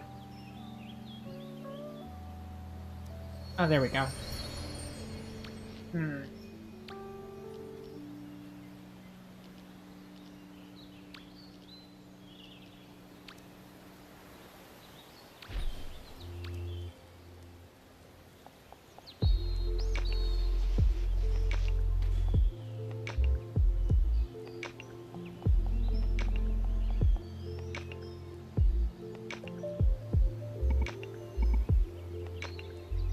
Oh, I can't place anywhere near here.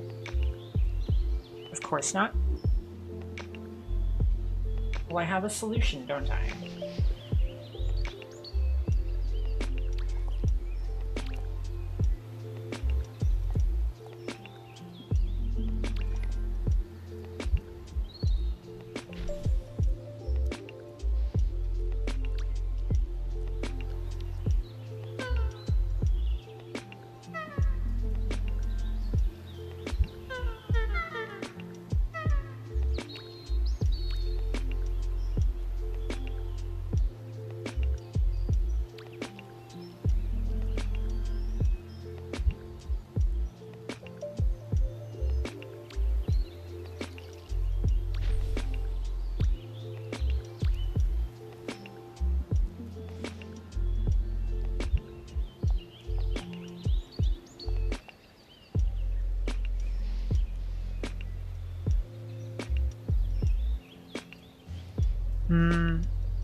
Golly gee, I wonder why you won't let me place this here.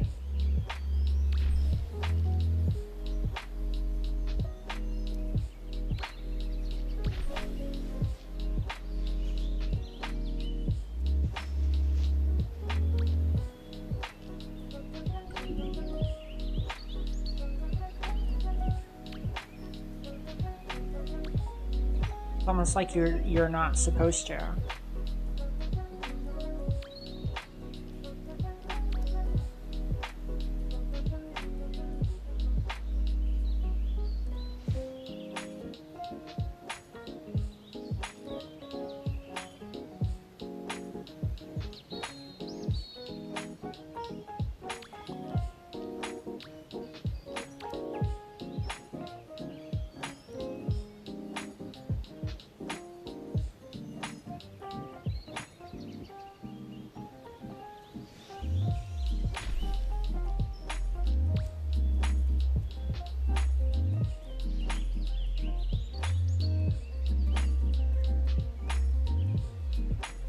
Will it stop me from trying to place under this brick? No.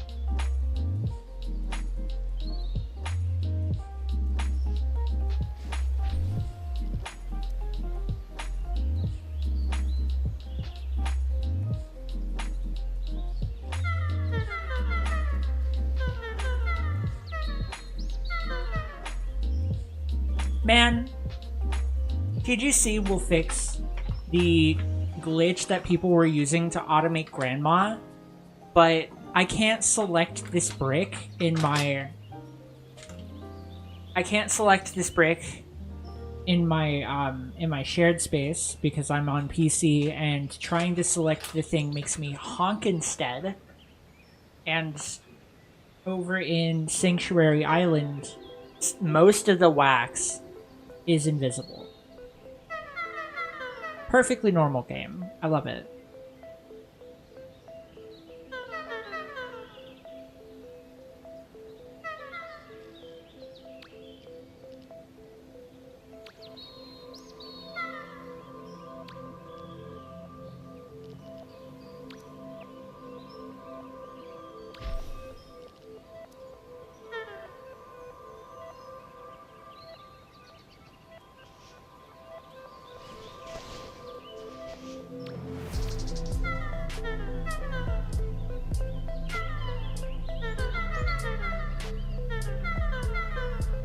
I think what's happening is that clicking is being abducted by the honk mechanic.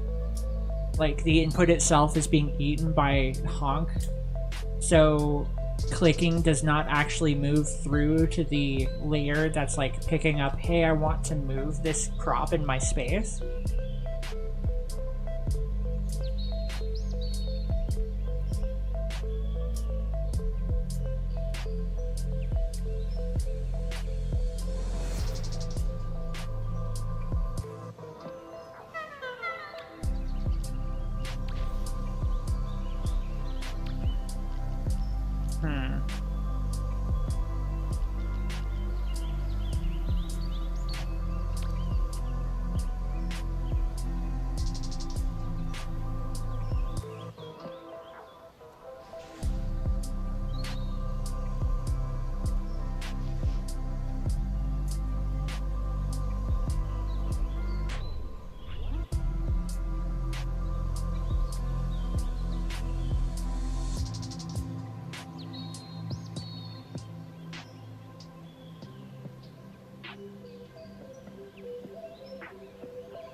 Can I even do it over here?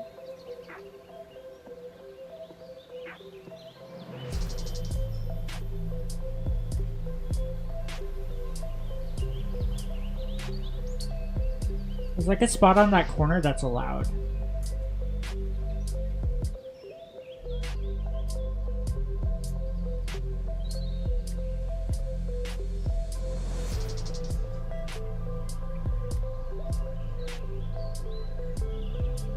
It was perfect and I should have just placed it.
Okay, I have a solution.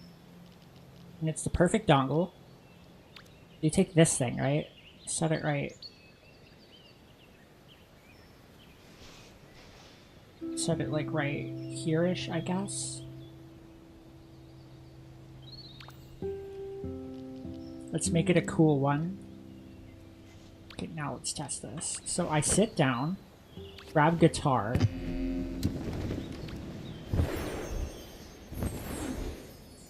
And now I'm just under...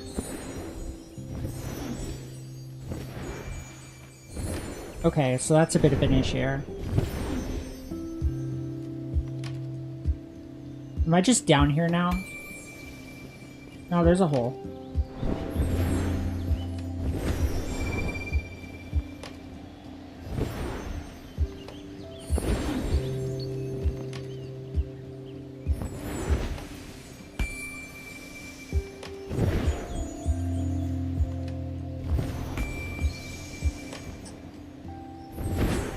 I wonder if I can reach far enough into there to get into it, but there's a hole.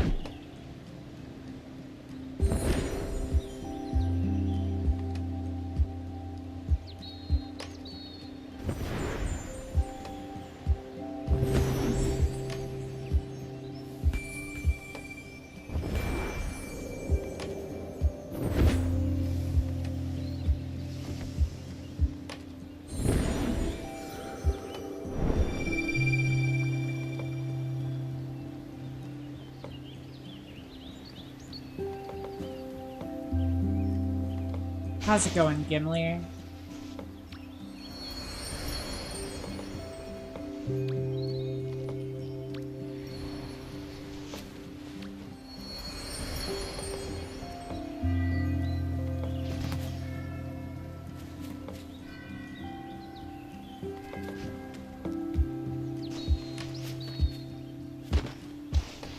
How did you... what? But you can't do that anymore. Huh?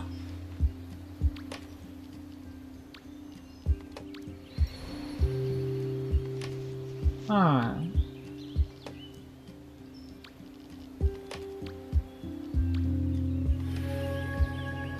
Yeah, I can read it. I'm looking at both chats this time.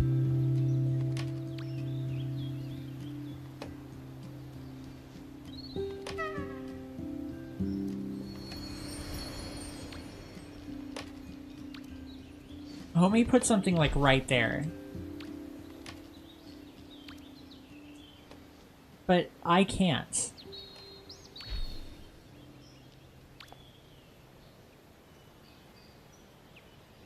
For obvious reasons, I am unable to.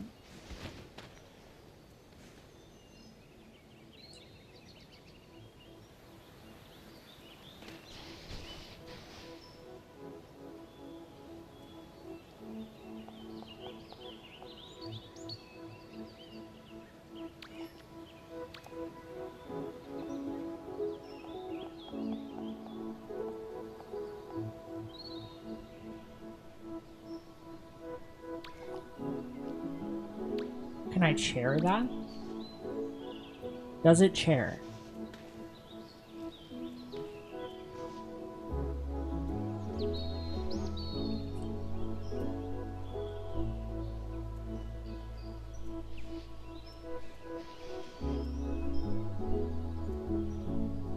I'm sure it does. I'm sure it does chair if I just ung.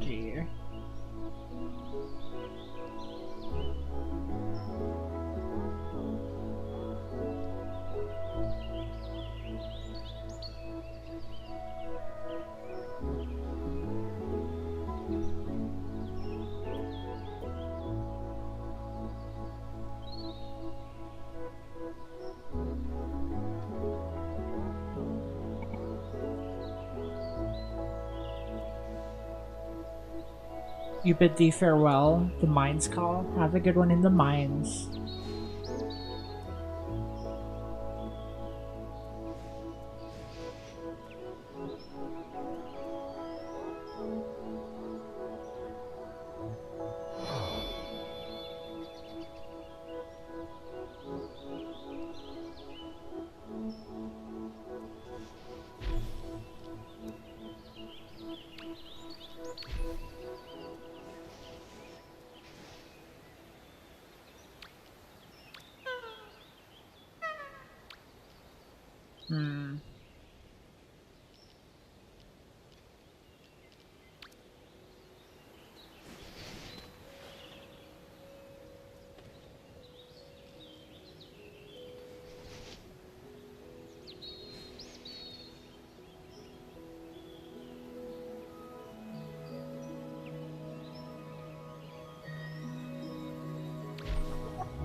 Nonetheless, there are ways to get in, for sure.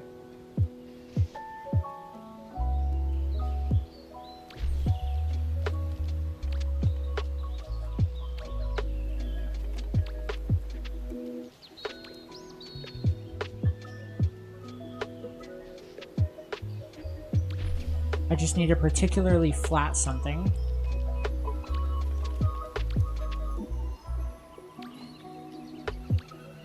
I do want to study how tall...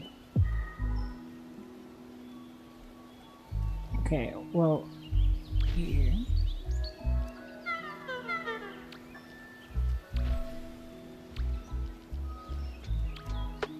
I think I have a solution. I put this here.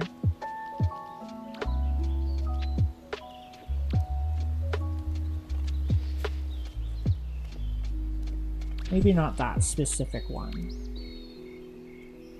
That's stuck on the floor.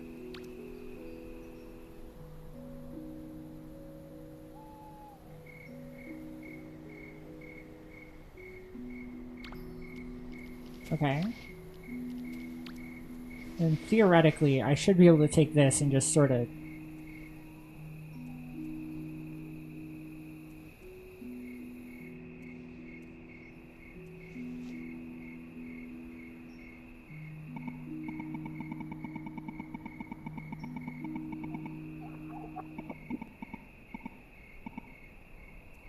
I was miserably incorrect and I don't know why.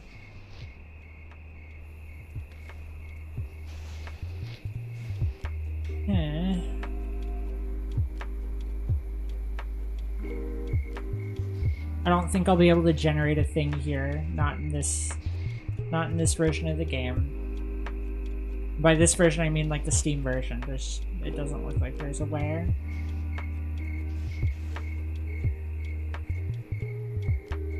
I stand corrected.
It's janky, but it might just still work. Let's playtest this out. Ah. Damn it! Ah. I don't like it. Okay, so I need to rotate that. Unfortunately, I also need to start from the beginning. The beginning.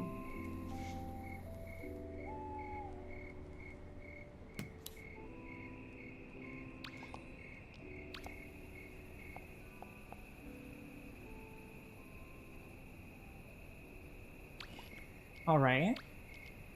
Good. Now, how do I know which end is which?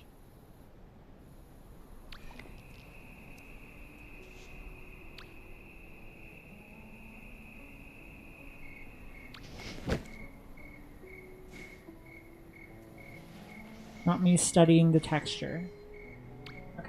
Okay, I think I have all the information I need to do the thing. So we start with 2 bricks on snap mode. We place them here and here.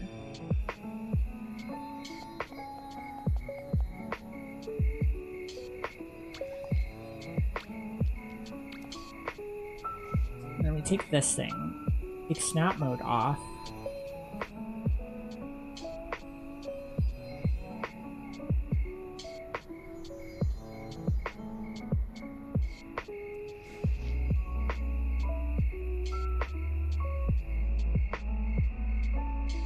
I'm gonna rotate it this way, get it as close to the wall as possible. And that should be good. Now let's double test this. We're facing the right way. We get off with the wrong way.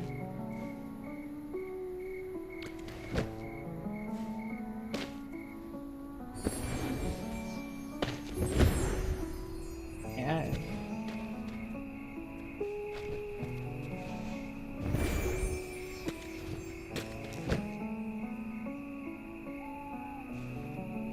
It's janky as all heck.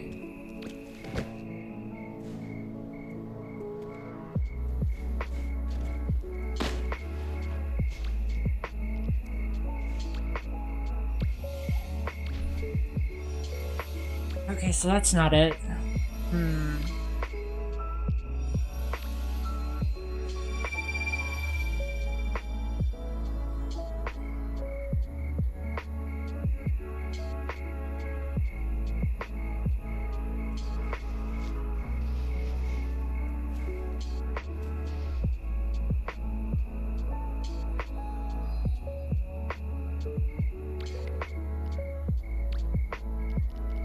Now, that, yes.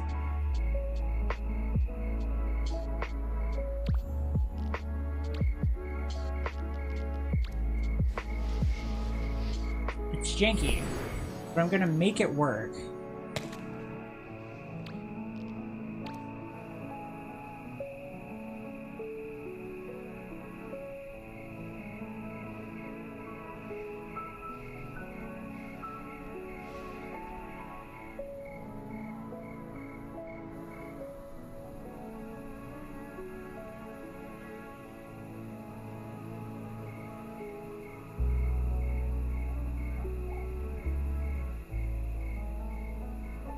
In retrospect.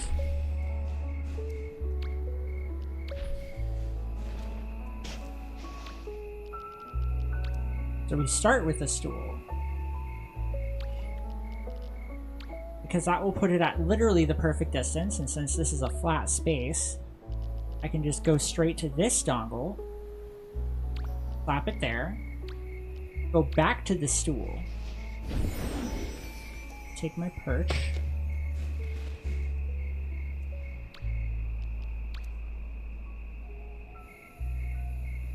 I want to get this angle perfect, so I'm going to get down here where I can see. Right?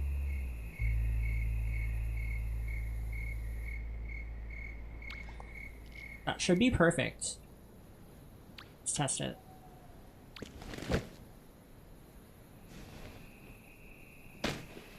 It works.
Oh, I can't reactivate it. I've already done that.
Okay, then.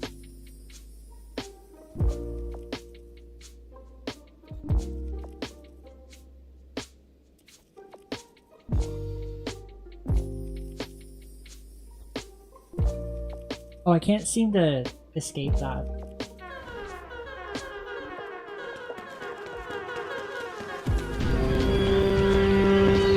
Whoa! Oh, this isn't supposed to be happening yet.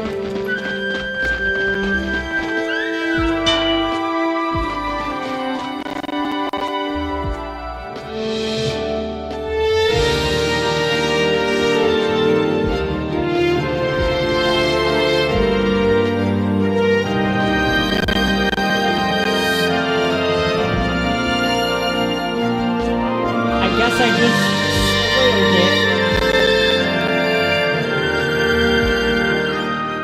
Let me just pause the music real quick.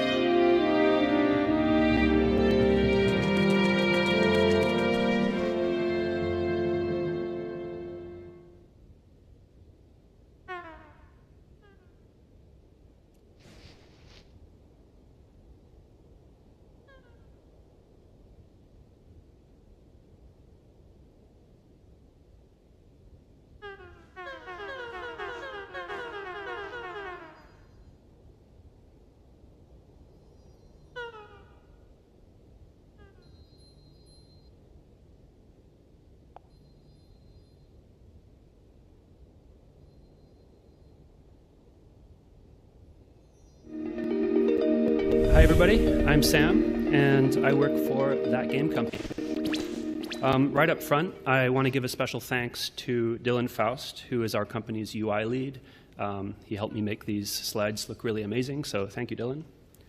And we are hiring, so if this talk is interesting to you, and you like the idea of working on a custom engine, working on cool technical challenges that affect millions of players worldwide, then please reach out to us. And we have some fine folks right here in the front, if you'd like to do that after the talk.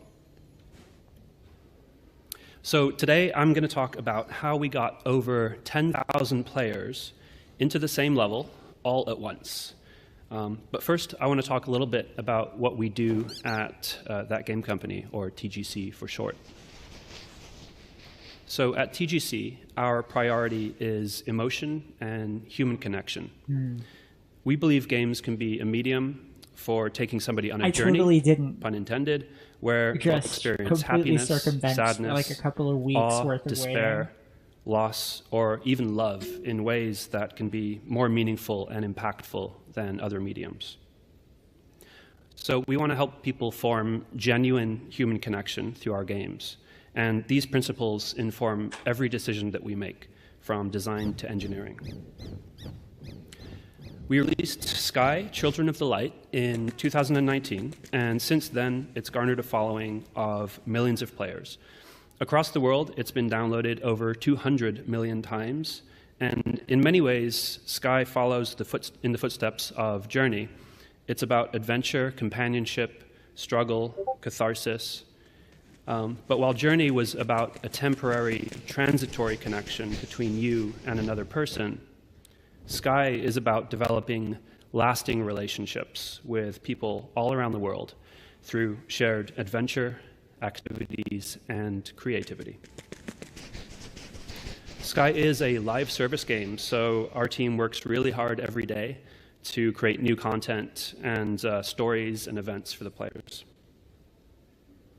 And we developed Sky using our custom in-house engine. So Sky was originally developed as an iOS game, but we've since ported it to Android, Switch, PlayStation 4 and 5, and this year we'll be releasing our PC version. So we've done all of this with a pretty small, talented, and passionate team of engineers, and of course, designers and artists and everybody else. So sometime around 2021, our CEO and design director, Genova Chen, had an idea for an in-game event for Sky, a music concert. So he brought this idea to me during our weekly discussions, and he asked, would it be possible to interact with thousands of other players at the same time in the same space, like a real-life concert? Now, for context, the most amount of players on screen at once in a normal game of Sky is 8. We have to run on an extremely wide range of devices, including some pretty low-end Android phones, and to this day, we still support the iPhone 6. So on top of that, our server architecture at the time also supported a hard-coded maximum of 8 players. And the vision for the concert was to increase that player limit by over 3 orders of magnitude, from 8 to 10,000. So Anyway, it seemed like an impossible task, and I thought the idea was let this crazy. run, and then I'll probably look at it later whenever I Fast come forward back. to December of This is 2022, neat. we launched our virtual concert featuring the music artist Aurora. And this wasn't just a music event. It had a story, a progression, an emotional arc. The player would experience awe-inspiring moments, otherworldly scenes,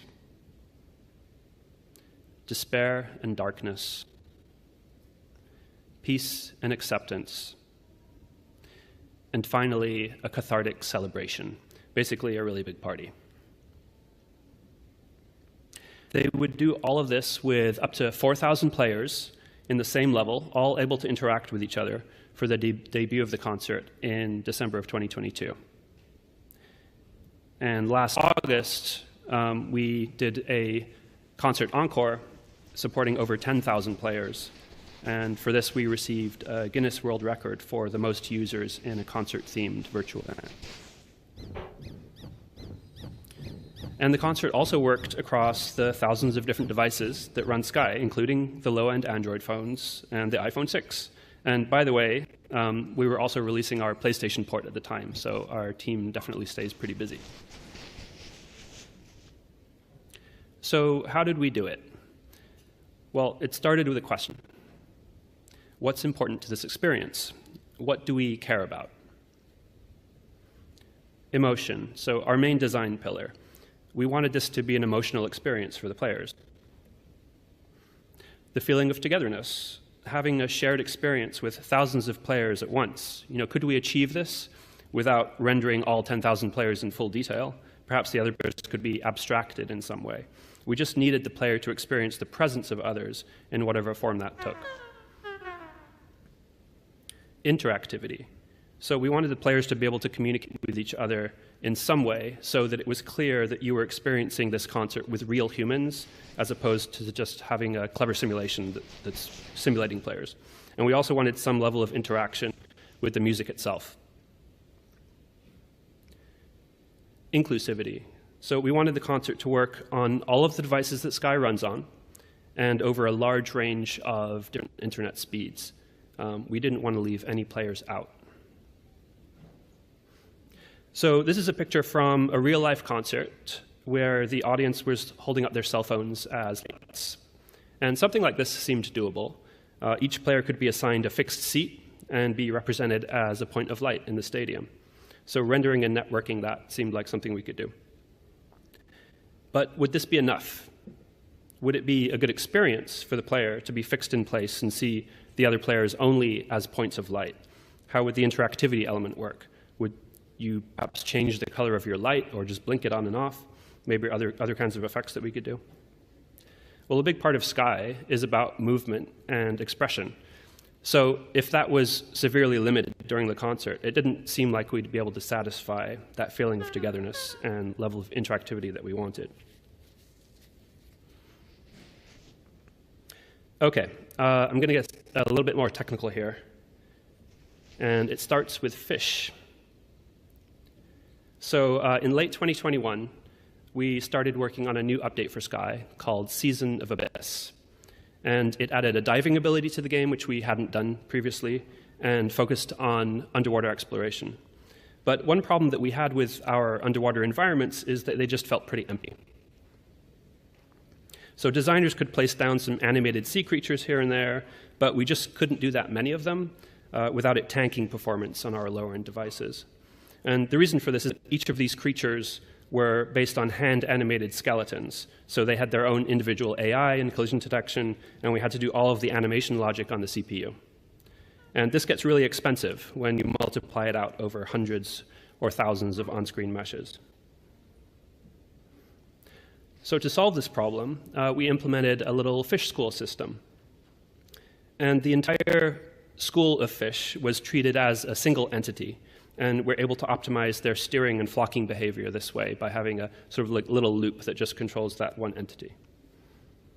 And to render and animate the fish, we utilized static mesh instancing, and we implemented some procedural animation inside the vertex shader to make the fish wiggle as it swims. So the fundamental idea is to just defer all of the animation work to the GPU by having the vertex shader modify each position of the source mesh based on one or more input values like time or speed.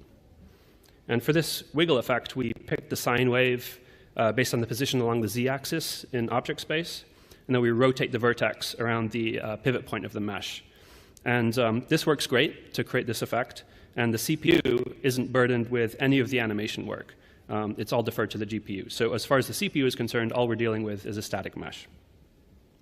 So there's a wonderful GDC talk on this approach, by the way, that was a few years ago by Matt Nava of Giant Squid. And he was talking about the development of Abzu. And I definitely recommend that you check this out if you're interested in more sort of procedural ideas that you can apply to vertex shaders. But Abzu did a lot more with this idea by layering many more effects on top. But we were happy with this basic effect, and it kept the shader pretty simple for the lower-end phones. So with this method, we're able to render a lot of fish, even on low-end hardware. So in this scene, we had around 4,000 of them. And instancing them through this static mesh instancing system works great. But we still need to be careful about the overall vertex count in the scene. So if each fish is only 500 vertices, say, then we're already pushing 2 million vertices through the GPU per frame just for the fish. And for some of the low-end hardware, that's really not acceptable, especially considering that each vertex has to compute its procedural animation separately. So to solve this, we added LOD support to our instancing system. And in conjunction with some very aggressive fish mesh LODs, that allowed us to reduce the previous scene from about 2 million vertices to around 80,000. So we were also able to draw all of the instances using only 4 draw calls, so 1 draw call for each LOD level. And then to simulate the fish, we implemented a steering algorithm that computes an acceleration force to push the fish towards its target position and then decelerate it nicely as it arrives. So here I'm just moving the mouse around and fish is following it.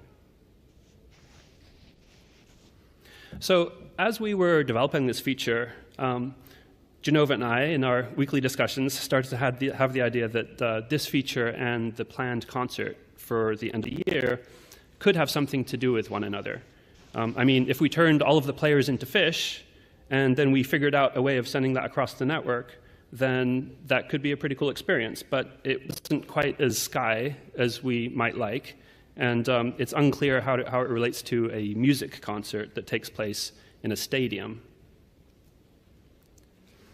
Still, if we're able to render thousands of fish with this method, then why not other types of creatures that are found throughout the world of sky? If the same principles that we use to animate fish could be applied to our sky mantas, our butterflies, birds, other creatures, we could simply use the new instancing system to render them instead of their skeletally animated counterparts. Of course, we might need some pretty sophisticated vertex shader work to make that happen. But one of our graphics engineers, Oliver Castaneda, took on the work of writing these vertex shaders for all of the different creature types that we wanted to support. And most of those vertex shaders ended up being much more complicated than the fish version that you saw. But yeah, he did a great job with that. And another reason that we needed the animation to be a little bit more sophisticated on these creatures is because the idea would be that the player would be controlling one of them. So when it's up close to the camera, you can't fudge things so much. You know, it needs to look a little bit more realistic with some secondary motion and so on. So Genova and the design team did some brainstorming, and this is basically how the main idea of the concert was formed. So the player would start in the Colosseum as a candle or a point of light fixed to their seat, but they would be transported by aurora into other parts of the world. So they would be transformed into different creatures. So, for example, as a fish, you would swim with thousands of other fish, but they would be real players. They wouldn't be simulated through the fish school system. They'd be actually transmitted over the network. You know, as a butterfly, you could fly with thousands of other butterflies, and they might be your friends or they might be strangers, but they would all be real people. And each type of creature and emotion, or rather, each type of creature and environment would represent a different emotion or a different part of the story. It would all be set to Aurora's music, which is largely about nature, so it just seemed like the perfect fit. But I think it is worth taking a brief pause here, because I really want to emphasize the following point.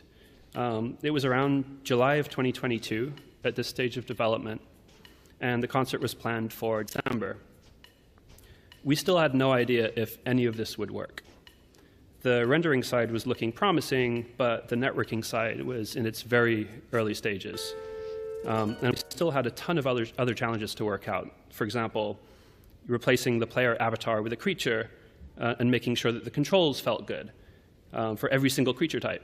We needed to build tools for the designers so that they could set their levels up properly. We needed to make sure that, for example, player spawn points were distributed well enough so that players didn't all spawn in one position. If you got 10,000 players all spawning in one position in the map, bad things will happen. And there were so many details that we had to account for, mostly by imagining how it would work, because there were so many aspects of the tech still in development that it's not exactly easy to organize, thousands of testers to help you out as you're iterating. So we really just had to use our imagination a lot. And the design team was basically working on faith that all of this would come together. But they had other things to worry about, like how do you make thousands of players feel like a good experience instead of just a visual mass? How big do you need to design the spaces to fit that many players? So even if we got everything working, would it be a good experience or would it just feel like chaos? And we really had no reference to work from either, because as far as we were aware, no other game had tried anything like this.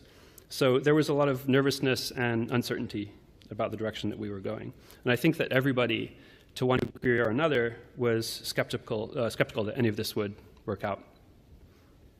I mean, after all, we're going from 8 players in a game to 3 orders of magnitude more than that, which it just sounds absurd. So how would we actually send all of this player data over the network? So in a normal game of Sky, players are separated into these game instances or rooms that support up to 8 players each. Now, sending data for thousands or even hundreds of thousands of concurrent users is something that we've been able to do for a while and that we were able to do before the concert because we've got a lot of players that play Sky. But the problem is much easier when these individual 8-player instances don't need to know about each other. The bandwidth requirements from the player's perspective are pretty modest because you don't need the data for the 7 other players that are in your game room. You only need the data, rather, for the 7 other players that are in your game room, and you don't need data about anybody else. So if we were to use the same network protocol and send the same amount of data per player, but for a room size of 10,000 instead of 8, the amount of outgoing data would just blow up. And players wouldn't be able to handle that much incoming bandwidth either. So it was pretty clear that we would have to build a new protocol that was separate from our normal network data. Now, one really cool piece of technology that we've developed at TGC is our custom analytics server. So we use this to collect data about player behavior to get an idea of how we can improve the game. So for example, seeing what percentage of players make it through the core loop, or how many players engage in social interaction, what types of interactions they're engaging in, and so on. And one of the data points that we also collect is player position. So this allows us to visualize what areas of the game that players are getting stuck at, or where players like to hang out. And it's a really nice tool to be able to visualize this data, especially for the designers when they're trying to refine their levels. So I had some discussions with the back-end team early on about ways that we might be able to utilize this data for the concert. So an early idea was to take all of the positional data that we were receiving and some of the other data that we might need and build a kind of streaming service that could broadcast all of this out efficiently. Similar to a streaming video service, but basically a player data streaming service. And one of our back-end engineers, Jeremy Simpson, and our game server engineer, Alexei Oberchev, built a prototype of this, and we actually used this during development as a way to get build player positions into the game. So this image represents one of the first experiments that I made in combining live player positions from our server with the instancing system. And in this case, we're rendering thousands of players as little glowing jellyfish in our home level. And this was really cool to see. But by doing things this way, we were limited in a couple of ways. So firstly, there's a lot of player data that we just don't have access to on the analytics server. So for example, when a player shouts or does a particular emote, we don't have that kind of fine-grained level of detail. And secondly, the frequency of this positional data sent to analytics is very low. So it's on the order of 1 data point every few seconds at best. And this is in contrast to the much higher frequency data that the game server receives as it's doing all of the sort of moment-to-moment player interactions. And yeah, the game server receives those updates at about 10 updates per second compared to 1 update every few seconds. So ultimately, we decided that instead of using the analytics server, we'd simply build a new system which was built into the game server process itself. And we now call that Festival Tech. And it would have the ability to kind of peer in to all of those individual 8-player game rooms. And this would give us access to all of that high-frequency player data that was available on the game server. Now, a single one of our game server processes, which is written in C++, by the way, will handle about 256 of these rooms at once, so up to 2,048 players. And to get to 10,000, we could have the servers communicate with each other in a full mesh network and share data about all of their players with all of the other servers. And that way we could get to that 10,000 target. And we refer to this setup as a game server cluster. So our game server engineer, Alexei, started working on the clustering architecture. And then I focused my own efforts on figuring out how to make the data stream that we were sending over the network as efficient as possible. So what exactly do we need to send, after all? I figured that the minimum set of data that we needed to represent a creature being controlled by a player was just position and some input bits. Input could be used maybe for some basic player expressions like a shout, and it could probably be represented with 1 bit, and maybe we would have a couple of other bits for something else. We weren't quite sure yet. Orientation could probably just be derived locally from changes in position, so maybe we wouldn't have to send that over the network. And if that thinking was correct, that we could represent players with only this data, then what we really needed to focus on was compressing the positions. Since out of the 100 bits represented in this diagram, position is 96 of them. So first, some quick math. So normally, the network data in Sky is transmitted at a rate of 10 hertz.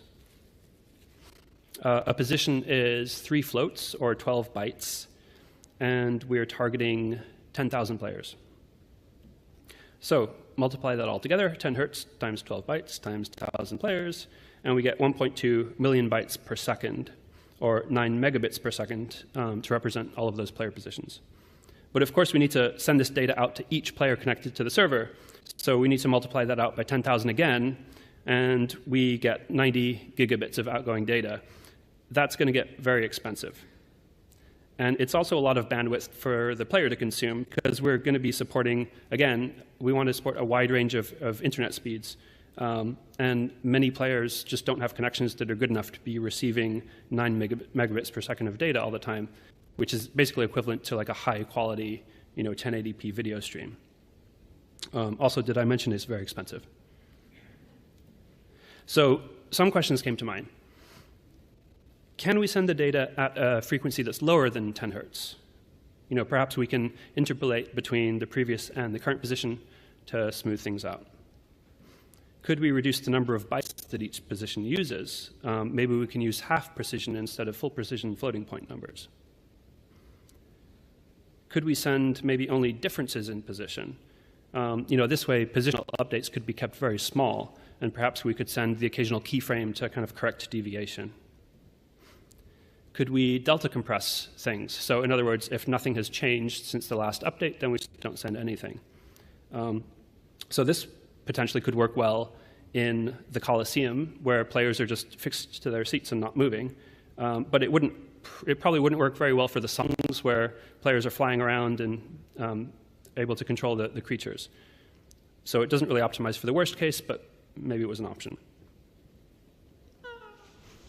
And how about variable frequency based on distance? So perhaps for the furthest players, we update them at a much lower frequency than the ones that are closer to us. This also doesn't optimize for the worst case, though, and I'll show a good example of that later in the talk that you might catch. But again, maybe it's an option. So let's look at that first question again. Can we send the data at a lower frequency? So this is a test using positional data that we're receiving at a rate of once per second. Now, if we could send this data at this rate, then we're reducing our network costs already by an order of magnitude. We're just 10x reducing it, so that's great. But of course, having positions jump around like this really isn't acceptable. So we need some kind of method of interpolating them. So there was like a very clear solution to how to interpolate the positions that was sort of staring me in the face for the longest time, but for some reason it just took me forever to figure out. So I started out by just trying, obviously like linear interpolation, which I knew wouldn't look good, but actually surprisingly, linear interpolation looked okay once you started staggering when that interpolation starts, because when you've got like just a mass of stuff that you're seeing, then it all sort of smooths itself out in a weird way. And then I tried techniques like taking the current position, the previous position, and the one previous to that, and like making a little Bezier curve out of it, and tweaking the weights and so on, and just tried a bunch of different things. Nothing really looked super convincing. But if you've been paying attention to the talk so far, then you might have already figured out what solution I used. There's a little clue earlier. Any guesses? Close, yeah. So basically, I used the same steering algorithm that we used for the fish system. Has it been going this whole time? So with steering, we treat the latest position, or rather not the latest position, but the sort of the one that we receive after the latest position. So we've got the current position that we receive, we've got the one previous to that, and we actually interpolate, or rather steer towards that previous position. The reason we do that rather than steering towards the latest position is to account for network latency, so that if our packets aren't coming in on time, then we don't get a lot of sort of starting and stopping. This does introduce some inherent delay into the system. There's a few seconds of delay sometimes where a player will move, and it might be 2 or 3 seconds until you see them actually move on the other end. But for the type of experience that we were trying to create for the concert, this seemed acceptable. And then in addition to just this basic steering idea, I also added in extrapolation. This is fascinating. So that it but I would think I account for have that enough. network delay for specific types of movement that we were doing in the concert. But the basic idea is the same as what we used for the fish system. And you might also have realized that this won't give us an exact one-to-one reconstruction of the player's path because you lose a lot of that high-frequency data. But on the whole, it looks really smooth and natural. So I the love second how my question feet are now, just can tearing we chunks reduce out of the the number of start bit? bytes used by a position? Can we do this? Can we use a 16-bit floating point representation to cut our position size from 12 bytes to 6 bytes? So quick refresher on 16-bit floats, often referred to as half.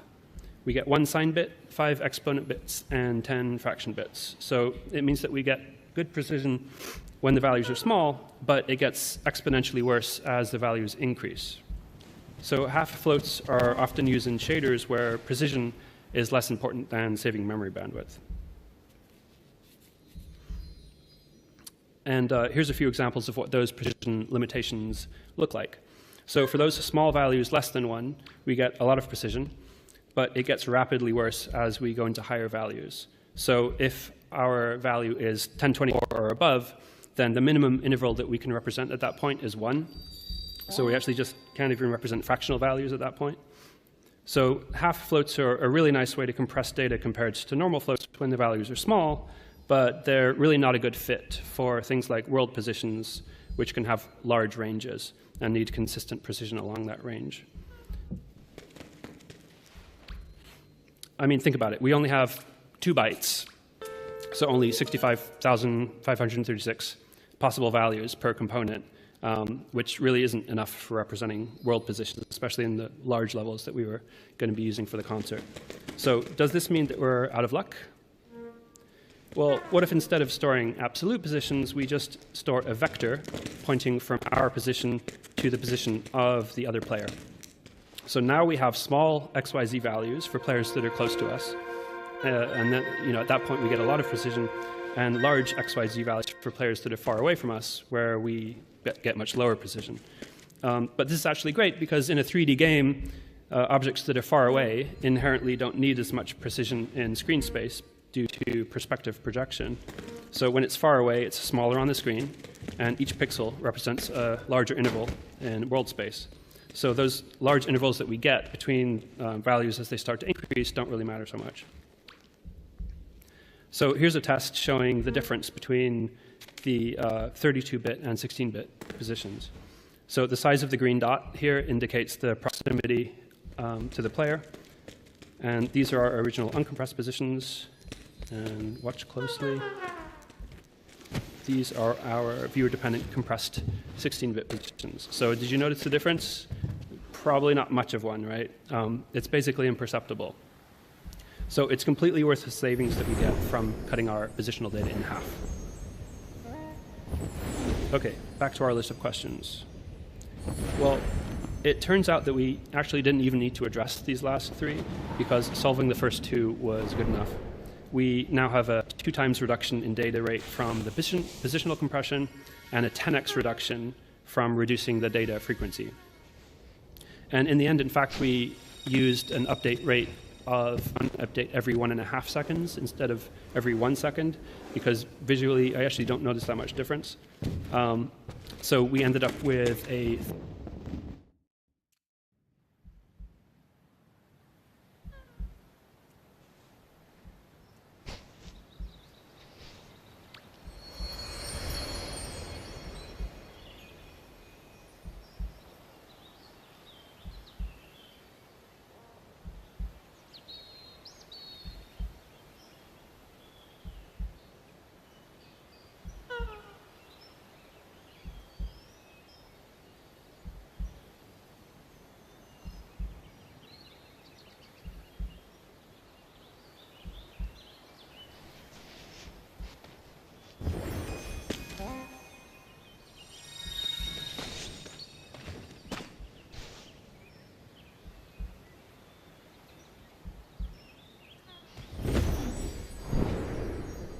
You know, maybe I should turn my music back on.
Because of this event, I'm probably going to be rocking red for a good while.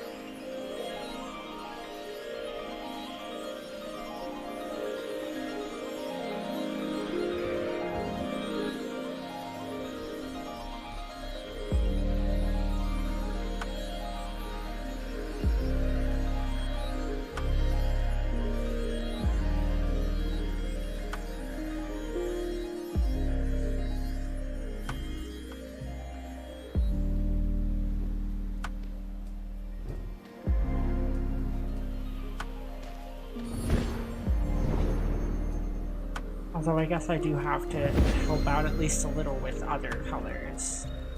I wonder what I have that's orange. Does this count as orange?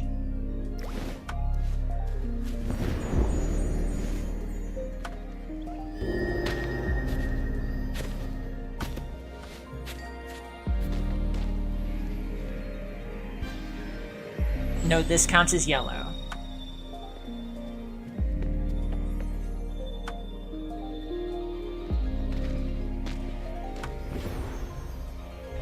I thought it was orange.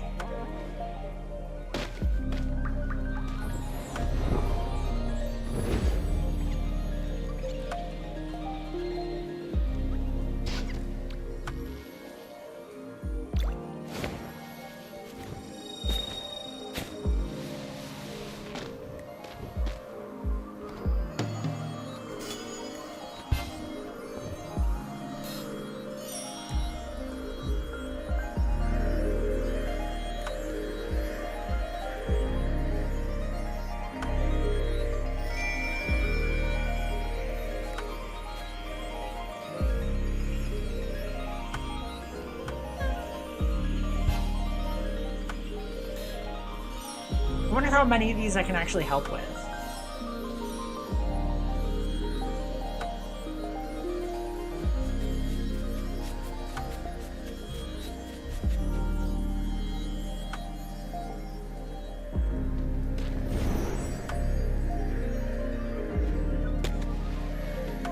Looks like pink needs help next.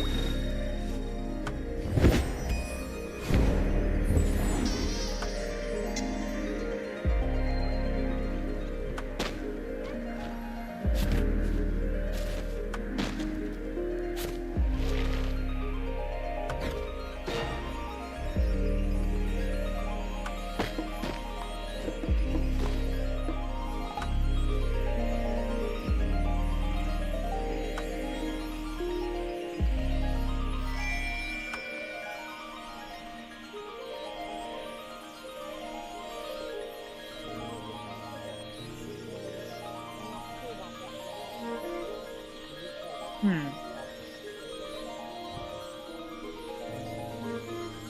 feel like this should not take this long.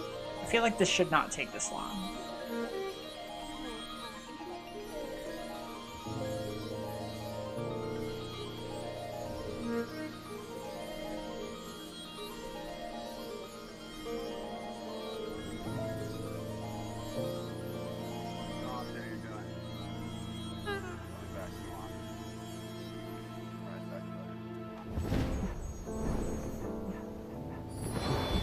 everything but cyan.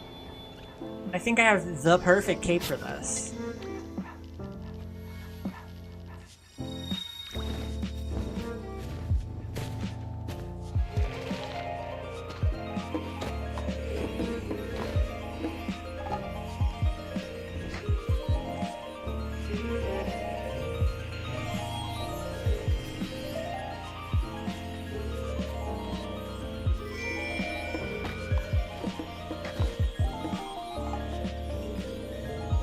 I'm gonna have to put red back on. Here in a bit, though.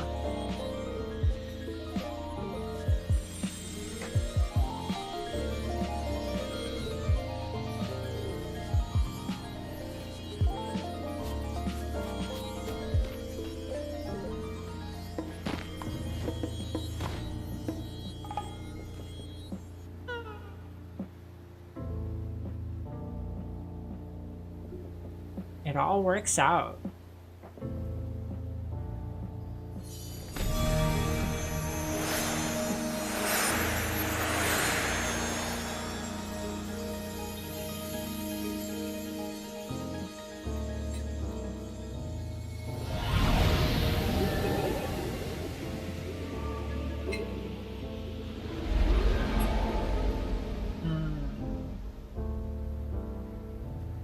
This game is always so gorgeous. You'd be surprised to know this was probably made, what, like almost 10 years ago? Oh wait, no, I can't just, arg, okay. Cape.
Oh yeah, last season I got the most koi-coated outfit ever.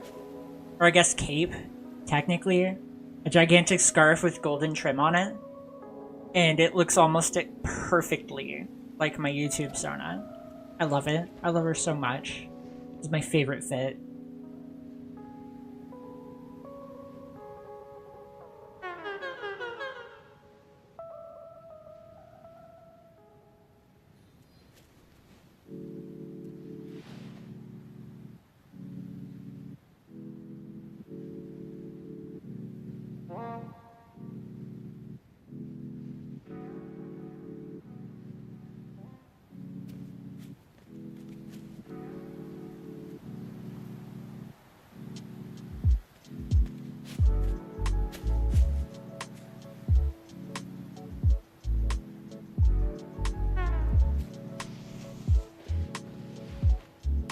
That's still a pretty sweet fit.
That Rainbow Road.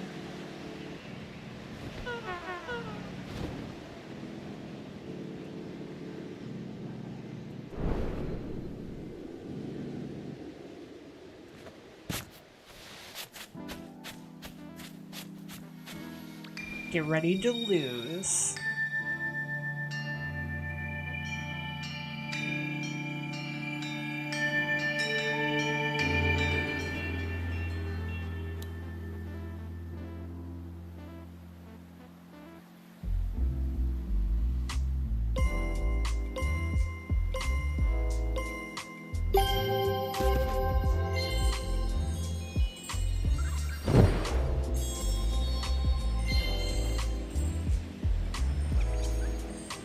Oh, I heard that. I hit that turn way too wide.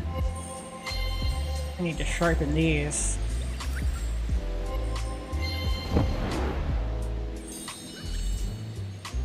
Oh. Here we go. Here we go.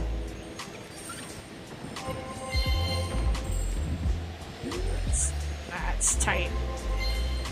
I'm surprised I hit that.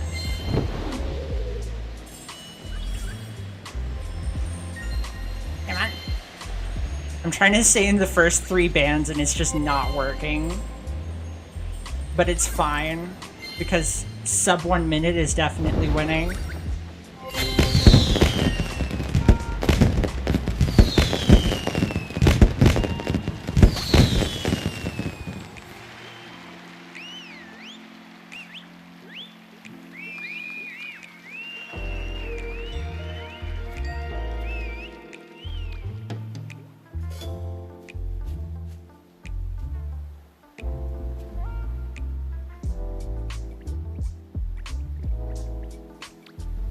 Is causing that?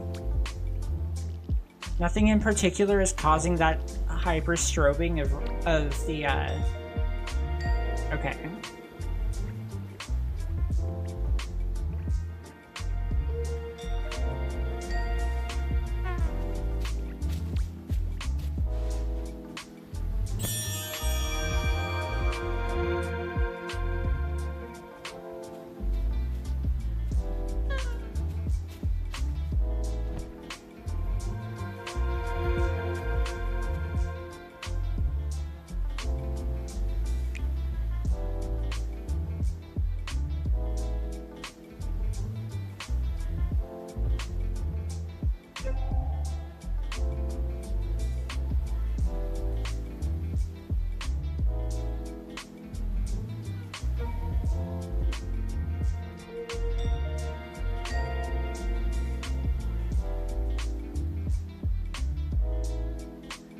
It doesn't want to crash? I'm confused. Like, your game?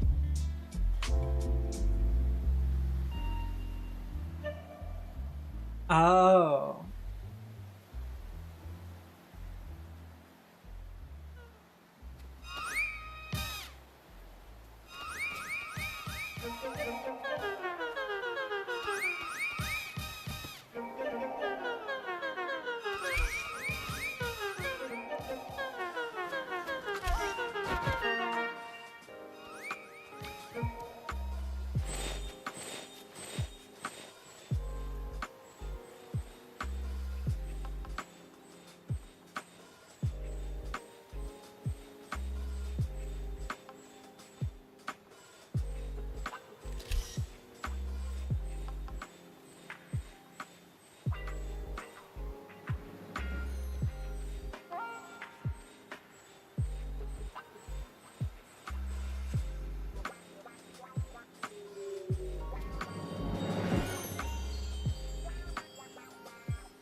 gonna beat you.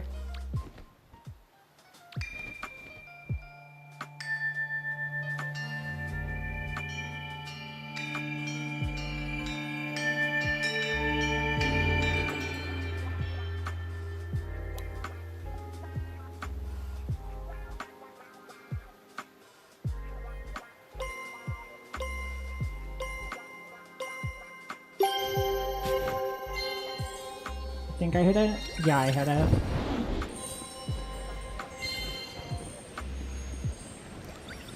Okay, this time I will for sure be able to hit those corners perfectly.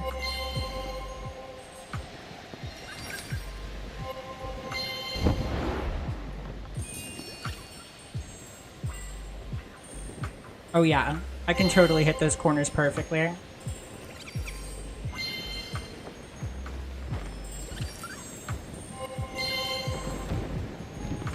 I say as I hit this corner terribly.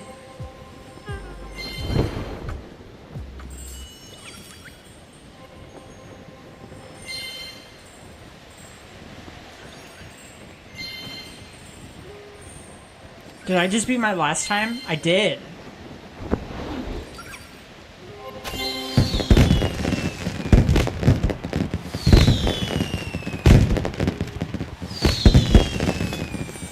Oh, I didn't realize it beat you by that much, jeez.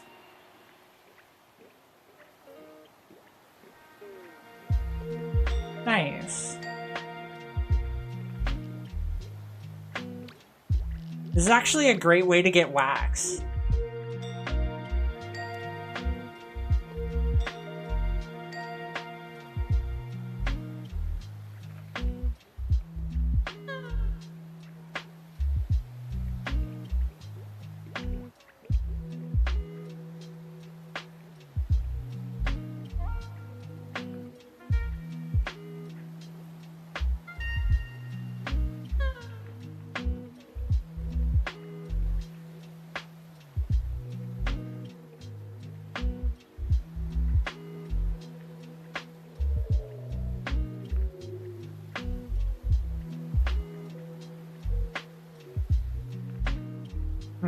Should I tell him?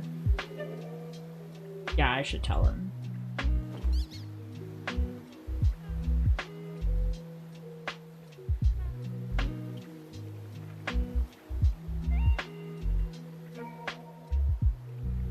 The frame rate is like 12, rip.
Let's see how this plays out then.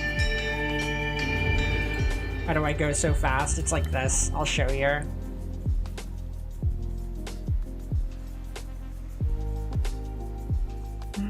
Lock in chat. I'm going to need you.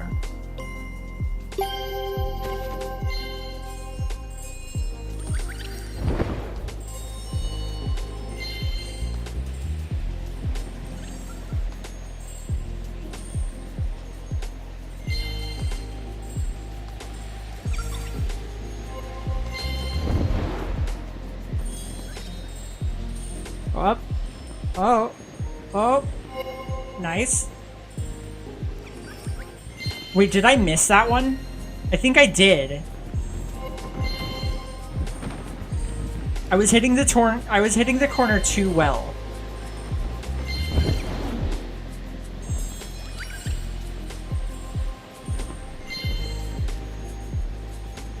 I hit that corner too well. That's what happens.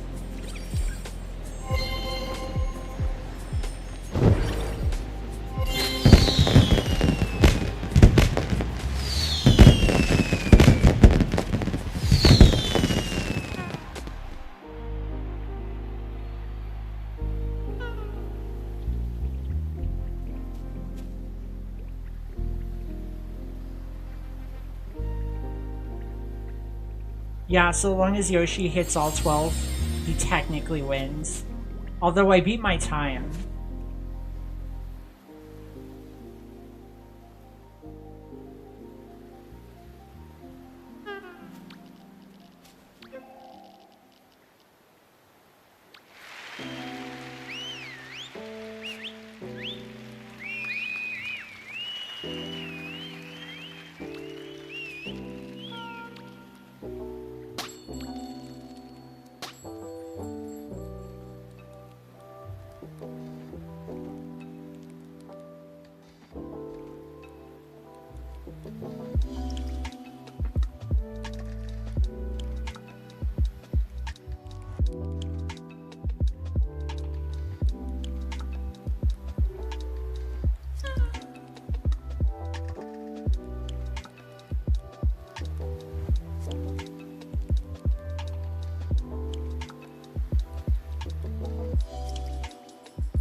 I guess he does have a slight advantage.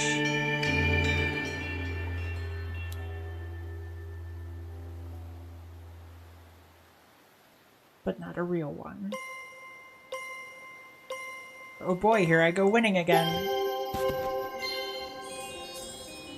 This time I'm going to hit all of them. Ooh. Oh, it's wiggly.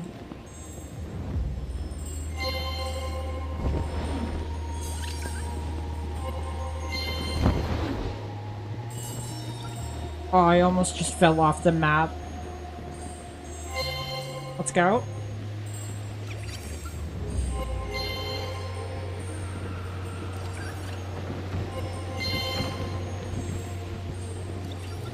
Ah! Oh, thank goodness. I thought I almost missed that one.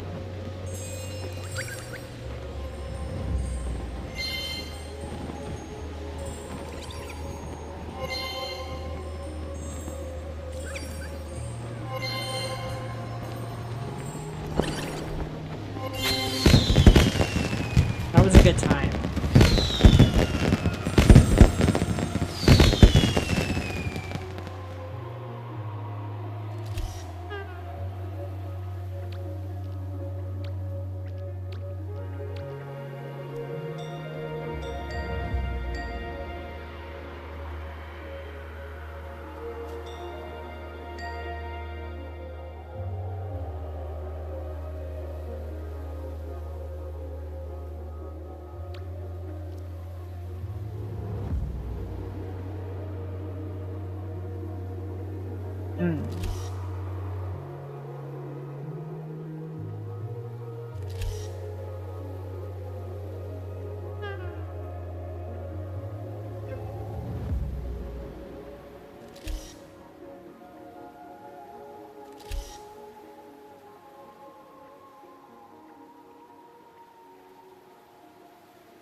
One of the two, I'm sure.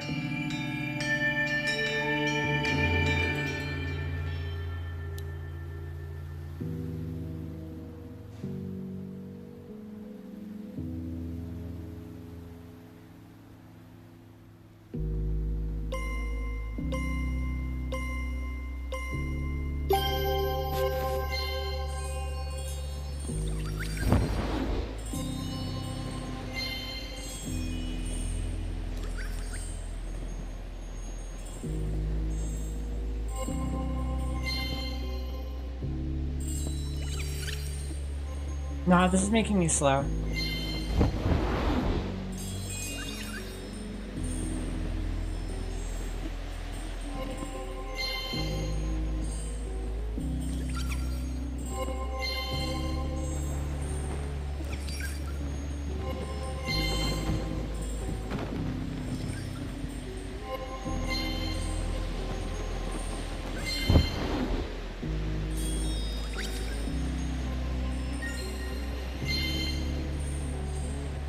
Come on. Come on. Let's go.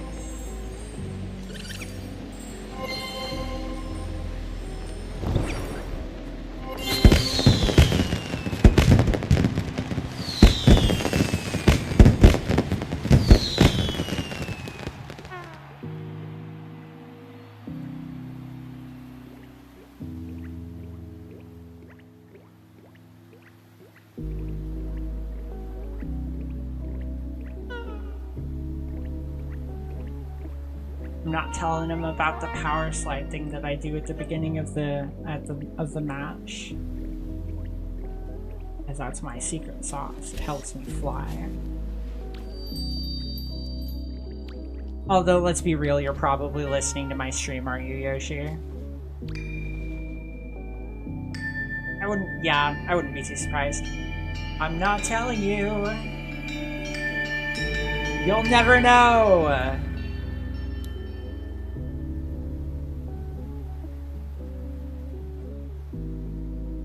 It's a technique that I discovered once.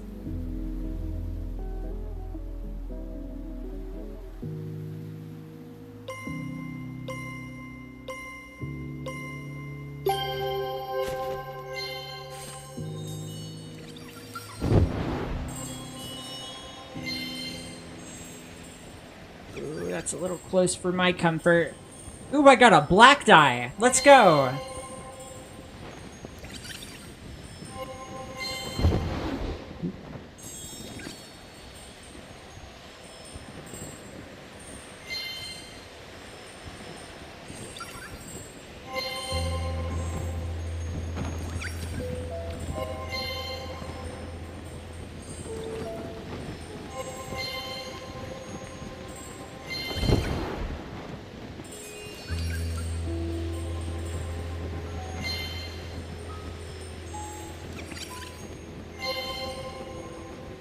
That corner was a little bit wider than I wanted it to be. But I should be about 56, 57. There it is.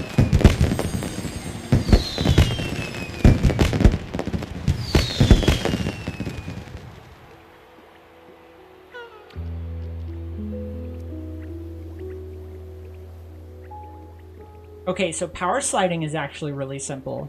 When you're falling, and when you hit the ground, if you jump right as you hit the ground, you'll bounce off of it. And you'll know you did it right because your feet will make these sparks, right? And then when you do that, you'll start sliding. And it's actually a very consistent speed that's a little bit faster than walking. So it gets you up to speed very quickly. And I'll demonstrate. It kind of looks like this. And you'll see that I'm sliding around a whole bunch. That's a power slide. You just need 2 jumps to do it. It's a timing thing. You gotta land your jump. You gotta land your second jump right as you hit the ground. Yeah, there you go. That's a power slide.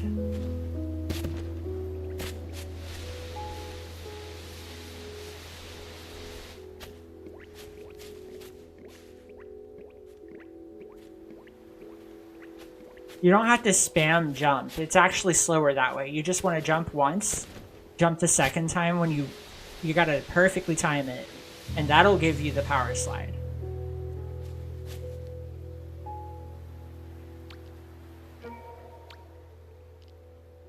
What does it help? It's faster than just running at the beginning.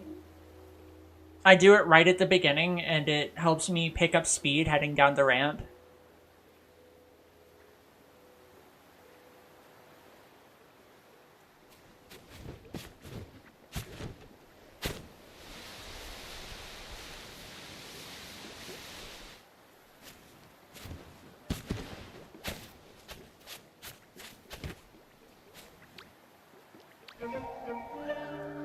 See if that helps you any. I'm also very adamant about hitting the corners on the inside as best as I can. If that makes any sense.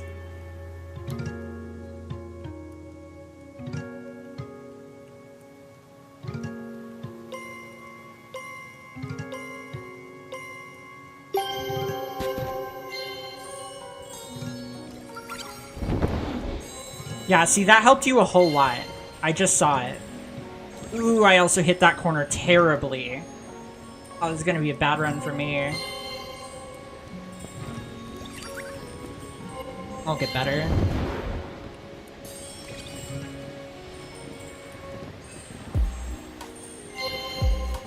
Let's go.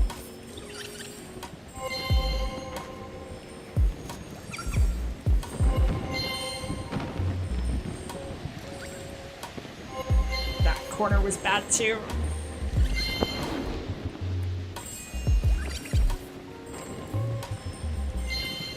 You might actually beat me on this one. Yeah, that was the stuff that you needed. Not bad, 55.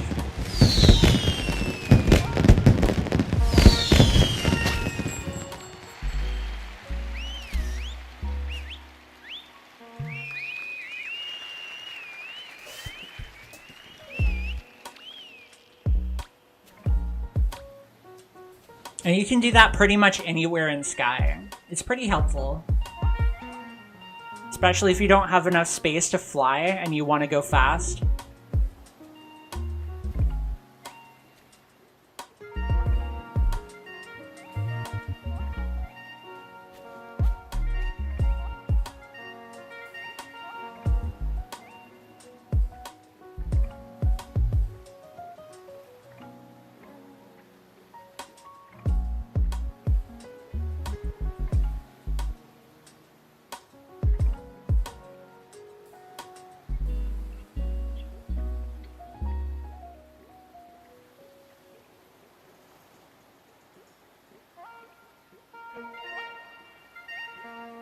Yes. Absolutely. I'll do a couple more and then that's the end of the stream, but I'll still be playing around. Sounds like the play.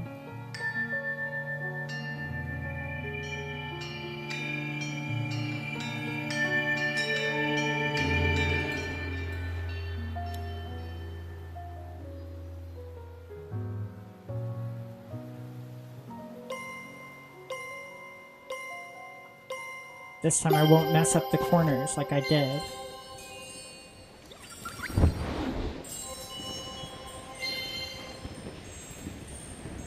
Oop, I say that so boldly. No, actually, I got it. I got it. Heck yeah.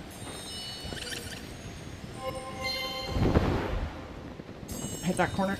Ah. That's good corner. Let's go.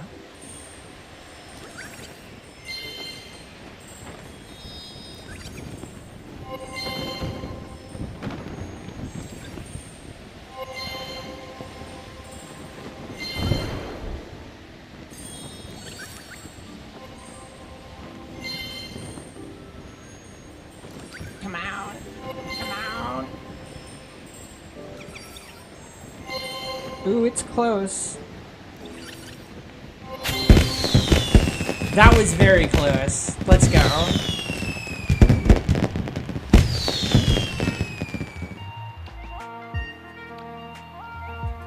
I feel like I'm not getting as much die as I was.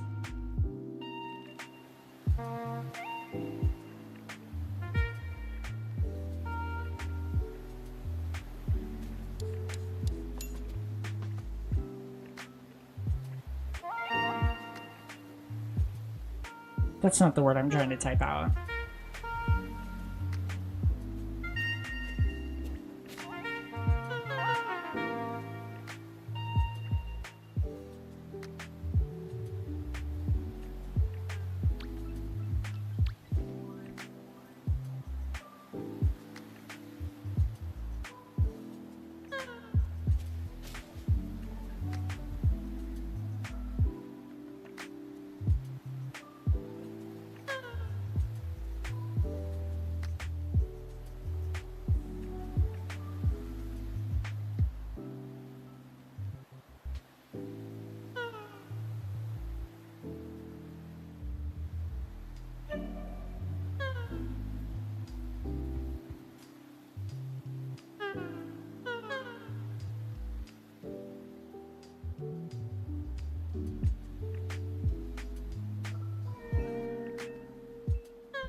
Wish me luck. This is gonna get a little spicy. Plate's really good at this.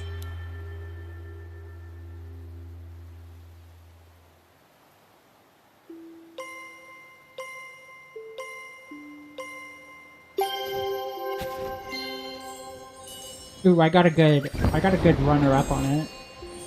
Okay, so doing it a second time actually slows me down greatly. Good to know. Ooh.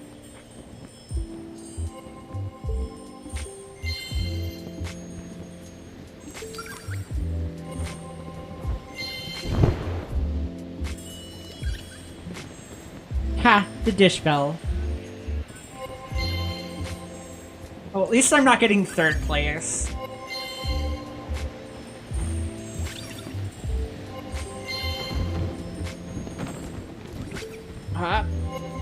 Okay.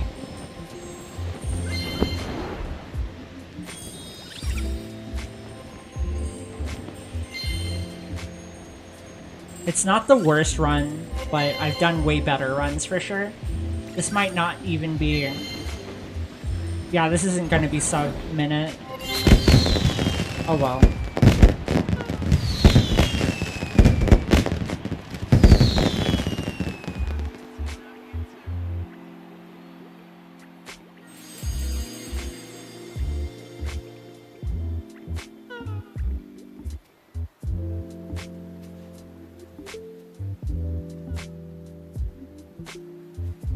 Done with warm-up, she says. Alright.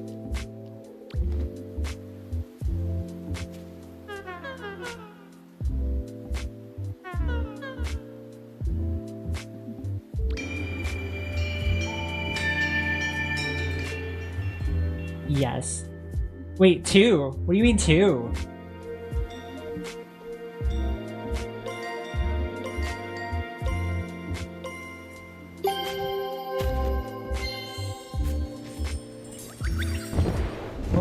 Moving.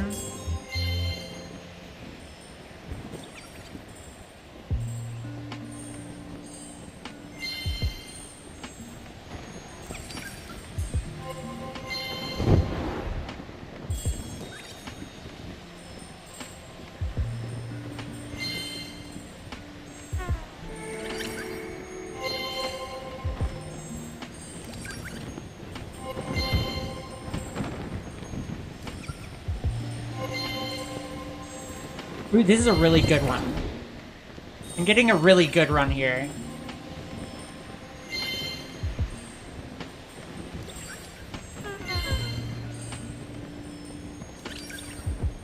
I'm getting a really good run here. That might be 55.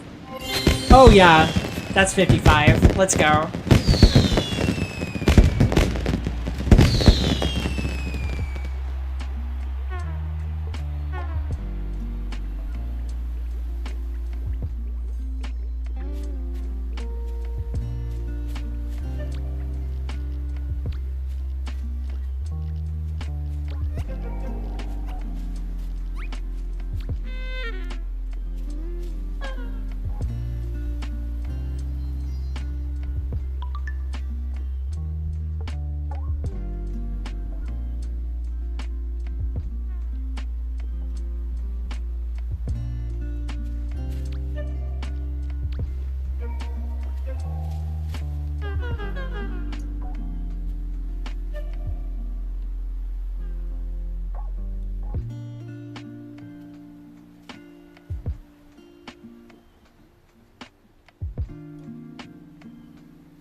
Yeah, no, that's pretty real. I think it's about time I stopped streaming in the first place. So before I do my next one, that'll be just about it for me. Drink food, eat water, love yourself. I love you all. Have a great morning, noon, night, whatever the heck you're doing, and have a good one, for sure. Alright, I gotta push this button.